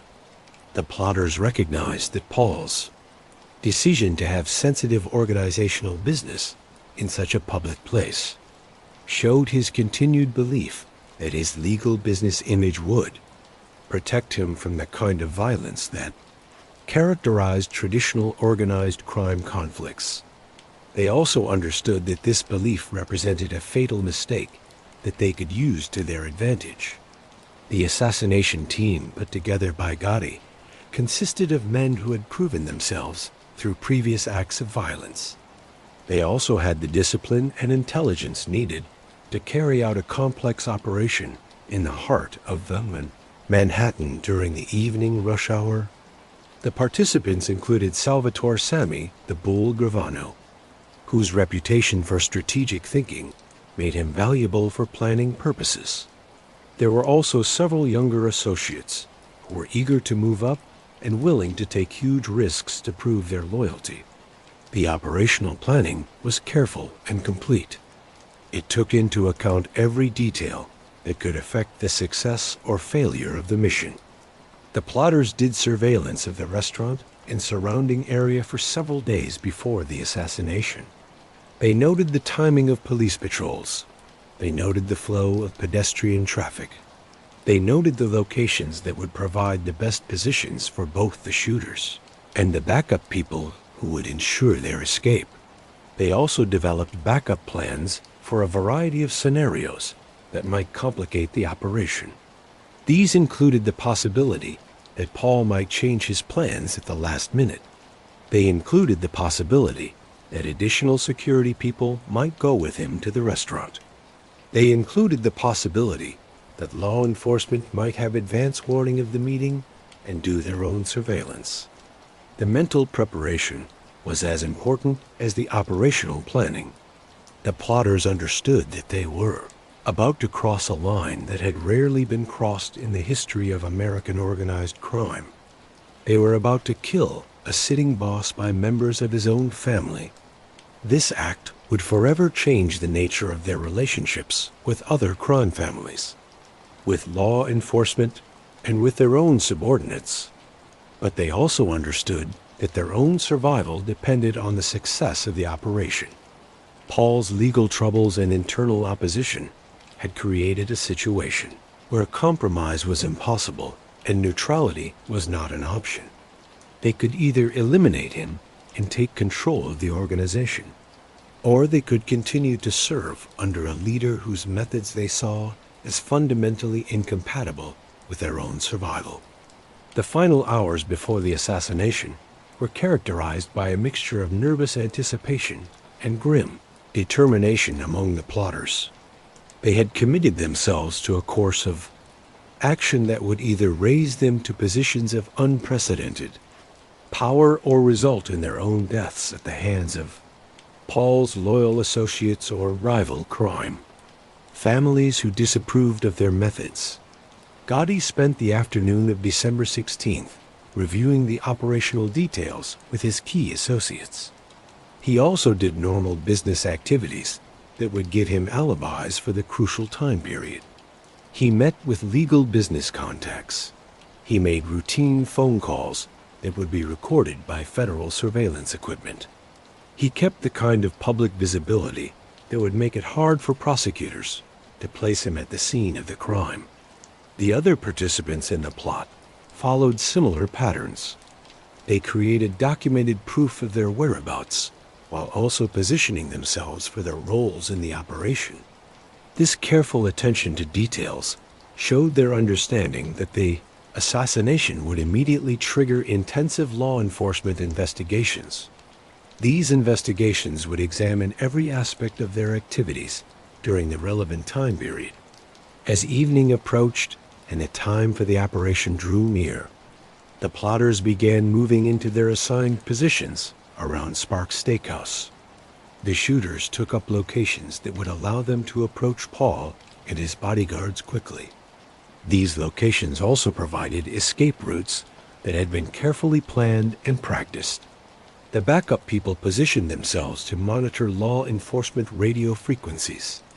They were there to control pedestrian traffic in the immediate area. They were there to provide covering fire if the main escape plan failed. Every aspect of the operation had been considered and prepared for. But everyone understood that success would ultimately depend on split-second timing and the kind of calm execution that could only be achieved through careful training and absolute commitment. Paul Castellano, meanwhile, was spending what would prove to be the final hours of his life in the comfortable surroundings of the White House on Staten Island. He was unaware that men he had trusted and promoted were preparing to end his life in the most public and spectacular way possible. His daily routine on December 16th had been normal in every respect. He had done business meetings related to his construction companies. He had reviewed legal strategies with his defense attorneys. He had made the kind of routine phone calls that had characterized his leadership of the Gambino family for nearly a decade. There were no signs that he suspected the plot against him. There were no changes in his security arrangements. There were no changes in his planned activities that might suggest awareness of the danger he faced. His decision to go ahead with the dinner meeting at Sparks showed his continued confidence in his ability to manage the internal opposition through negotiation and compromise rather than violence.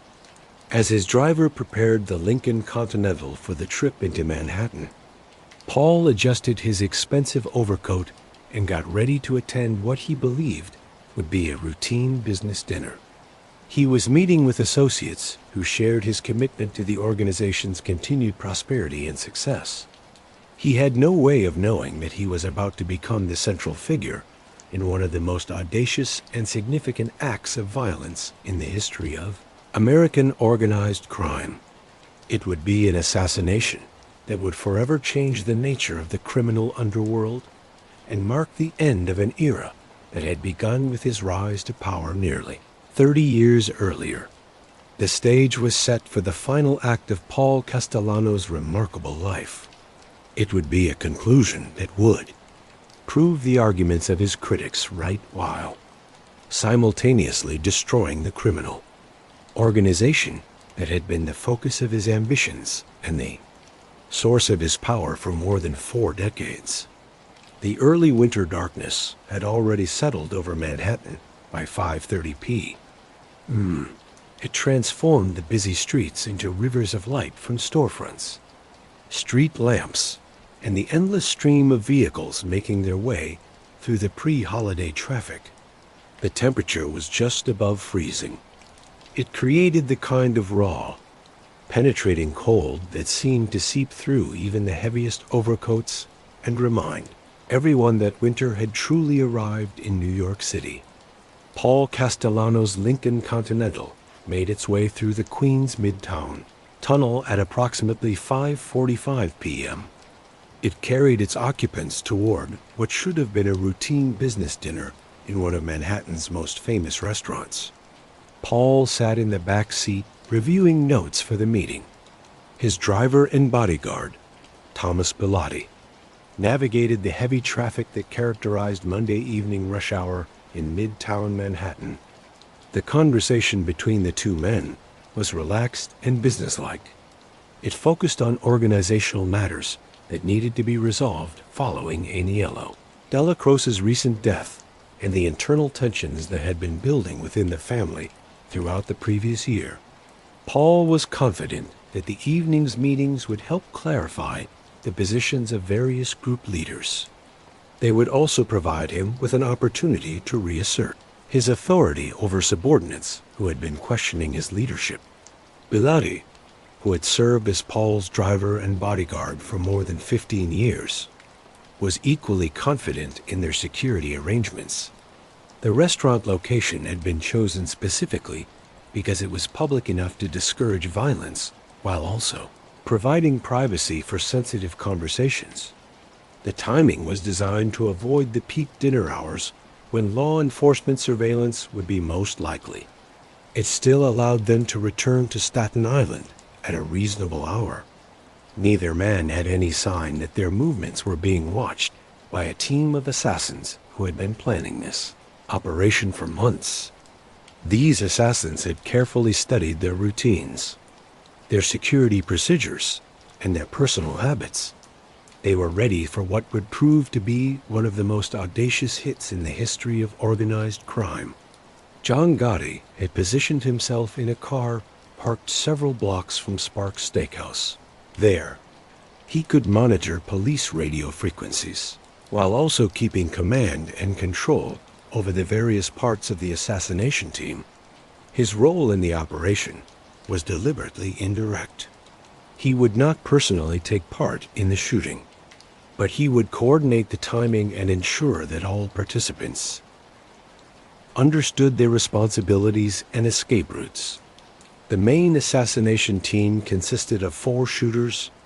They had taken up positions around the restaurant entrance. They were dressed in identical light-colored trench coats and dark fur hats. This would make them hard to tell apart in witness descriptions. Each man carried a semi-automatic pistol loaded with hollow-point bullets. These bullets were designed to cause maximum damage, while minimizing the risk of going through the target and hitting innocent bystanders.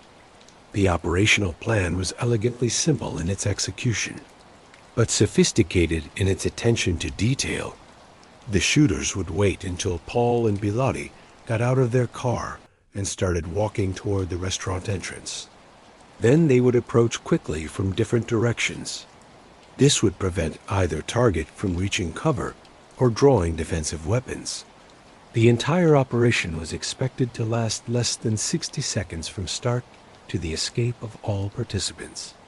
People were positioned at strategic locations throughout the area to monitor law enforcement activity and provide help if the main escape plan failed. Additional team members were responsible for controlling vehicle traffic and pedestrian movement in the immediate area of the restaurant. This created the kind of controlled environment that would allow the shooters to operate without interference. Mental preparation for the operation had been as important as the tactical planning. The participants understood that they were about to commit an act that would forever change their relationships with other crime families, with law enforcement, and with their own subordinates within the Gambino organization. The assassination of a sitting boss by members of his own family was virtually unheard of. In the history of American organized crime, the consequences would be both immediate and far-reaching, but the plotters had concluded that their own survival depended on the success of the operation.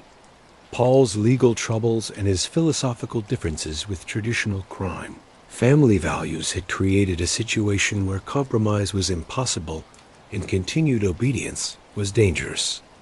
They could either eliminate him and take control of the organization, or they could continue serving under a leader whose methods they saw as incompatible with their long-term interests. At approximately 5:52 p.m., lookouts positioned near the restaurant saw Paul's Lincoln Continental approaching on East 46th Street. Radio communications were immediately started to alert all team members that the operation was proceeding according to schedule. Final preparations were made to ensure that everyone was in position and ready to do their assigned jobs. The Lincoln pulled to the curb directly in front of Sparks Steakhouse. This location had been expected by the assassination team and included in their planning. Paul got out from the rear passenger seat. Bilotti got out from the driver's position. Both men moved with the casual confidence of people who had no reason to suspect that they were walking into a carefully prepared killing zone. The shooters began their approach as soon as both targets were clear of the vehicle and moving toward the restaurant entrance. Their movement was coordinated and professional. Each man approached from a pre-planned angle that would give them clear lines of fire, while also minimizing the risk of crossfire that might result in the shooters accidentally hitting each other. Paul seemed to recognize one of the approaching figures and began to slow down. He might have been intending to acknowledge the person with a greeting or a sign of recognition. This moment of hesitation proved fatal. It allowed the shooters to close the distance and get into the best firing positions before starting the attack. The first shots were fired at approximately 5:54 p.m. Multiple shooters attacked both targets at the same time in a concentrated burst of gunfire that lasted approximately 15 seconds. Paul was hit multiple times in the head and body by hollow-point bullets. This caused massive injuries that ensured he was immediately unable to fight back. Biloudi was similarly attacked by separate shooters. This prevented him from drawing his weapon or providing any kind of protective response. Both men fell to the sidewalk within seconds of the first shots. Their bodies were positioned in such a way that suggested they had been completely surprised by the attack and had no chance to take defensive action. The shooters kept firing until they were certain that both targets were dead. They immediately began their escape according to the pre-planned route. The entire operation from start to the departure of the last shooter lasted less than 90 seconds. The assassins disappeared into the Manhattan evening crowd with the same professional efficiency that had characterized their approach. They left behind two bodies on the sidewalk in a crime scene that would dominate headlines around the world. The immediate aftermath was characterized by chaos and confusion that had been expected by the operational planners. Witnesses gave conflicting descriptions of the shooters, their vehicles, and their directions of travel. This created exactly the kind of investigative complications that would make it hard for law enforcement to rebuild the sequence of events or identify the killers. Regular people in the area reacted with a mixture of shock, fear, and fascination. This is typical after acts of public violence in major cities. Some sought cover in nearby buildings or behind parked cars. Others approached the scene to provide help or satisfy their curiosity about what had happened. This variety of responses created additional confusion that further complicated the crime scene and made it hard for investigators to establish a clear timeline of events. Law enforcement response was quick, but initially unfocused. Patrol units responding to reports of gunfire found themselves dealing with a crime scene that was unlike anything in their previous experience. The professionalism of the attack and the public nature of the location suggested that this was not a random act of violence. It was a carefully planned assassination that had been carried out with military precision. Emergency medical personnel pronounced both victims dead at the scene. Their injuries were so extensive that any attempt to save them would have been useless. The bodies were left in place for several hours. Investigators photographed the scene and began the process of collecting evidence that might provide clues about the identity of the killers. The crime scene itself told a story of careful planning and professional execution. This immediately suggested the involvement of experienced criminals rather than street-level operators motivated by personal problems or random violence. The coordination of multiple shooters, the choice of weapons and ammunition, the timing of the attack. All of this indicated that this had been a sophisticated operation carried out by people with extensive knowledge of law enforcement procedures and investigation methods. News of the assassination spread rapidly throughout both the criminal underworld and legal society. It generated reactions that ranged from shock and disbelief to satisfaction and anticipation of the changes that would inevitably follow. Within the Gambino crime family, Paul's death created an immediate power vacuum that would have to be filled quickly to prevent the organization from splitting into competing groups. John Gotti's role in planning the assassination was suspected immediately by law enforcement officials and criminal associates who understood the internal dynamics of the Gambino family. But proving his involvement would require the kind of evidence that had been carefully eliminated by the operational planning process. The plotters had expected an intensive investigation and had taken many precautions to ensure that their involvement could not be definitely established through physical evidence or witness testimony.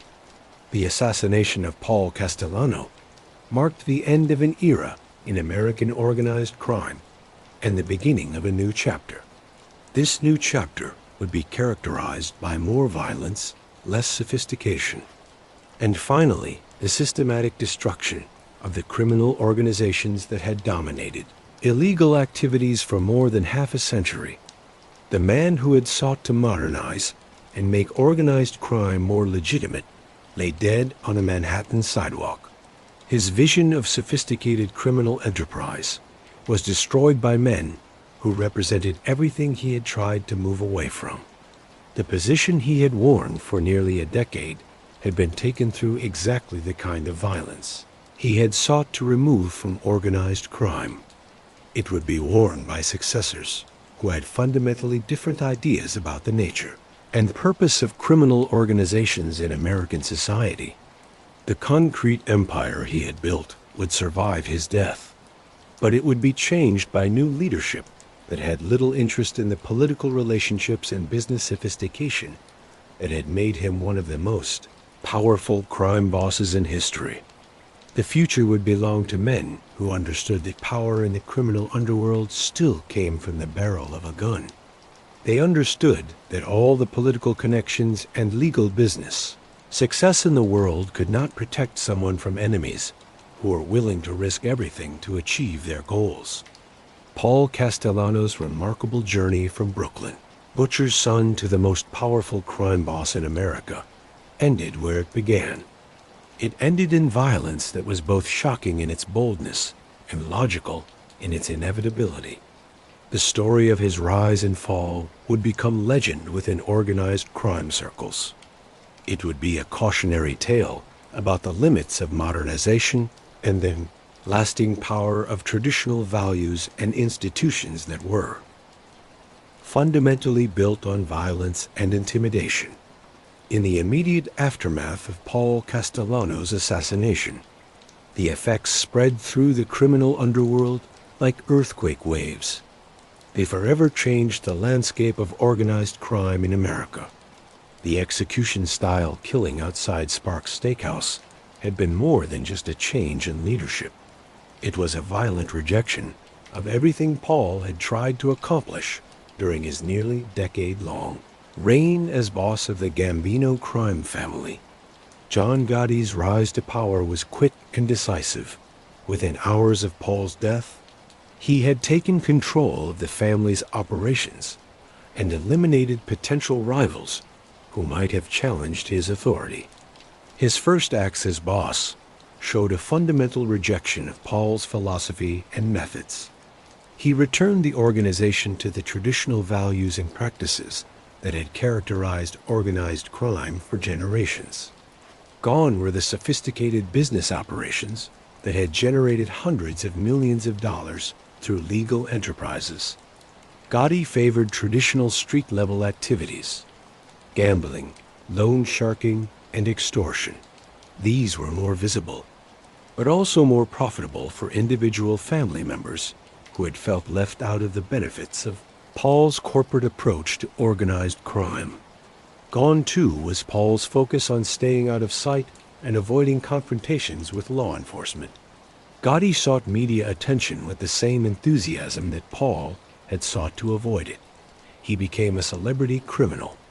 His flashy lifestyle and defiant attitude toward legal authority made him a folk hero to some, and a symbol of everything wrong with American society to others. The immediate success of this approach seemed to prove the arguments that Paul's critics had been making for years.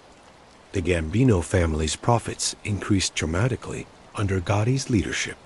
Family members were more satisfied with their earning opportunities. The organization's reputation for violence and effectiveness was restored after years of Paul's more restrained approach. But the long-term consequences of abandoning Paul's methods would prove devastating to the organization he had built. Within 7 years of his assassination, John Gotti would be found guilty under the same RICO laws that had threatened Paul. He would spend the rest of his life in federal prison. Most of his key associates would meet similar fates. They were either prosecuted or killed in the kind of internal violence that Paul had worked so hard to remove from organized crime. The construction empire that Paul had built, the source of much of the family's wealth and political influence, would be dismantled. This happened through a combination of federal prosecutions and competitive pressure from legal businesses that no longer feared criminal retaliation. The political relationships that had provided protection and opportunities would be cut off. Elected officials sought to distance themselves from organizations that had returned to their traditional focus on violence and confrontation. Most tragically, the Gambino crime family itself would be reduced to a shadow of its former power and influence. The organization that Paul had changed into one of the most sophisticated criminal enterprises in American history would become just another street gang. It would be capable of making profits through traditional criminal activities, but it would be incapable of the kind of strategic thinking and long-term planning that had made it a major force in American society. The broader implications of Paul's assassination went far beyond the fate of a single criminal organization. His death marked the end of a period of change in organized crime. During this period, criminal enterprises had become increasingly sophisticated in their methods and increasingly integrated with legal institutions. The success of traditional organized crime had always depended on keeping separation from legal society while also using its weaknesses. Paul's innovation had been to recognize that this separation was becoming unhelpful in modern America. He saw that the real opportunities lay in getting into and controlling legal institutions rather than just stealing from them. His construction businesses had shown that criminal organizations could compete successfully with legal companies. They also provided opportunities for corruption and money laundering that were far more profitable than traditional criminal activities. His political relationships had shown that law enforcement could be made harmless more effectively through influence and corruption than through violence and threats. Most importantly, his lifestyle and public image had proven that it was possible for criminal leaders to operate openly in legal society without giving up their ability to control illegal enterprises. The White House on Staten Island had been more than just a home. It had been a symbol of organized crime's potential for growth and change in a changing world. All of these innovations were swept away by his assassination and the return to traditional methods that characterized John Gotti's leadership. The lesson learned by later generations of criminals was that modernization and sophistication were signs of weakness rather than strength. They learned that the old ways were better than new approaches that seemed to compromise the essential nature of criminal organizations. This lesson would prove tragically wrong. This was shown by the systematic destruction of traditional organized crime over the following decades.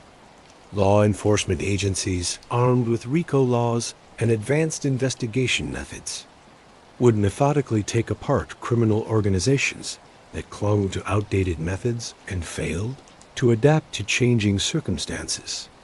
Paul's vision of organized crime as a sophisticated business might have provided a model for survival and continued success in an era of increasing law enforcement pressure and changing social attitudes.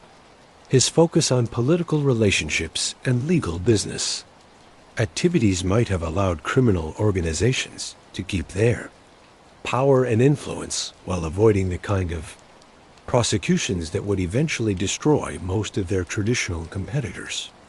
But his assassination ensured that these possibilities would never be tested. Organized crime would remain trapped in patterns of behavior that were becoming increasingly outdated and self-destructive. The concrete empire he had built would crumble not because his methods were wrong. It would crumble because his successors lacked the vision and discipline necessary to continue his work of modernization and adaptation. The personal tragedy of Paul Castellano's death was made worse by the historical tragedy of what his assassination represented. He had understood, perhaps better than any other criminal leader of his generation, that the old ways of doing business were becoming impossible in modern America. He had developed alternatives that might have allowed organized crime to survive and succeed while avoiding the violence and confrontation that inevitably led to prosecution and imprisonment. His critics within the Gambino family had seen his approach as a betrayal of traditional values. But history would prove that their commitment to those values was actually a commitment to outdated methods that ensured their own destruction. The men who killed him believed they were saving organized crime from corruption and compromise, but they were actually condemning it to irrelevance and eventual extinction. The irony was perfect and complete. Paul Castellano, the man who had tried to save organized crime through modernization and adaptation, was killed by men who destroyed it through their commitment to traditions that were no longer workable in American society. His death on the sidewalk outside Sparks Steakhouse marked not just the end of his own remarkable career, but the beginning of the end for the American Mafia as a significant force in criminal activity. The crown of concrete he had built would never be worn again.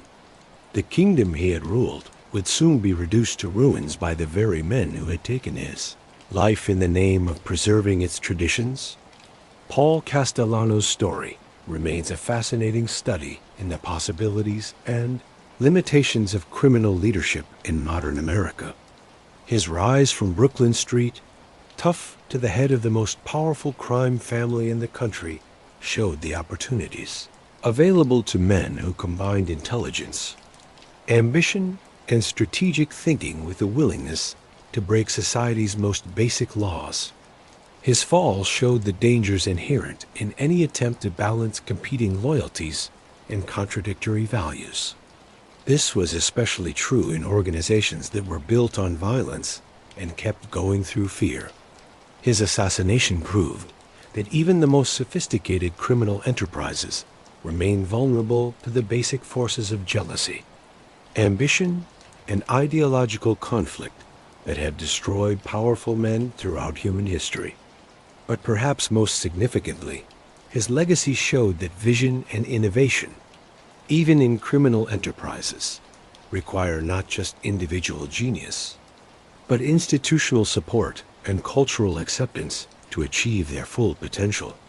Paul's ideas about the future of organized crime were probably correct, but he lacked the power to put them into practice over the opposition of subordinates who preferred familiar methods to uncertain changes. In the end, Paul Castellano was both more and less than the sum of his achievements and failures. He was more because his vision of what organized crime could become went beyond the limits of traditional criminal thinking. It offered real alternatives to methods that were becoming outdated and self-destructive. He was less because his personal weaknesses and political mistakes prevented him from fully putting his ideas into practice and ensuring their survival beyond his own lifetime. The concrete empire he built has crumbled. The political relationships he developed have been cut off. The criminal organization he led has been reduced to a shadow of its former power. But his example remains as a reminder that even in the darkest corners of human activity, intelligence and vision can create possibilities that go beyond the limits of conventional thinking. Paul Castellano died as he had lived, caught between worlds that demanded incompatible loyalties and contradictory values. His assassination was both the inevitable result of the tensions he could never fully resolve and a tragic waste of possibilities that will never be realized. The crown of concrete has been broken. It has been scattered to the winds by men who mistook destruction for preservation and violence for strength. But the memory of what it represented, the possibility of changing even criminal organizations through intelligence, planning, and strategic vision, remains as a testament to what might have been if circumstances had been different and choices had been made with greater wisdom. On a cold December evening in 1985, Paul Castellano walked towards Sparks Steakhouse believing that he was going to a business dinner that would help him solve the internal conflicts threatening his leadership. Instead, he walked into history as one of the most complex and ultimately tragic figures in the records of American organized crime. His story ends where it began. It ends in violence that was both shocking and inevitable. It ends in ambitions that went beyond the limits of their circumstances. And it ends in the eternal human struggle between innovation and tradition, between vision and reality, between the world as it is and the world as it might be. A man who had sought to build a criminal empire that could survive and succeed in legal society died at the hands of men who believed that criminal organizations should remain forever separate from the world they sought to control. Time would prove them wrong, but by then it would be too late to save either themselves or the organizations they thought they were protecting. Paul Castellano's legacy is written not just in the blood on a Manhattan sidewalk. It is written in the possibilities that died with him and the lessons that his life and death continue to offer about the nature of power, the price of innovation, and the eternal human capacity for both greatness and self-destruction. The concrete empire has fallen, but the story of its rise and fall remains as compelling and relevant today as it was on that cold December evening when the last great crime boss of the 20th century met his unavoidable fate at the hands of men who represented everything he had tried to move beyond in the end. Perhaps that is Paul Castellano's greatest achievement. Not the empire he built or the power he held, but the story he left behind. A story that continues to fascinate and teach long after the man himself has become a memory and the world he lived in has vanished into history. Paul Castellano's story shows us how power, when built on violence and fear, eventually destroys itself. His rise from Brooklyn Street, tough to the head of America's most powerful crime family, and his spectacular fall remains one of the most fascinating chapters in organized crime history. What did you think of Castellano's story? Do you think his more business-focused approach to organized crime was a change for the better or a betrayal of mafia traditions? Let me know your thoughts in the comments below. If you enjoyed this deep dive into true crime history, you will love our other videos exploring the dark side of American organized crime. Make sure you are subscribed with notifications on so you never miss our latest investigations into the stories that shape the criminal underworld. And remember, while these stories are fascinating from a historical perspective, they represent real violence and real victims. The glamorization of organized crime in popular culture should not hide the real harm these organizations cause to communities and families. Thanks for spending these hours with me, exploring one of the most complex figures in American crime history. I will see you in the next video, where we will continue our journey into the shadows of organized crime. Until then, stay curious, stay safe, and remember, the truth is always more interesting than fiction.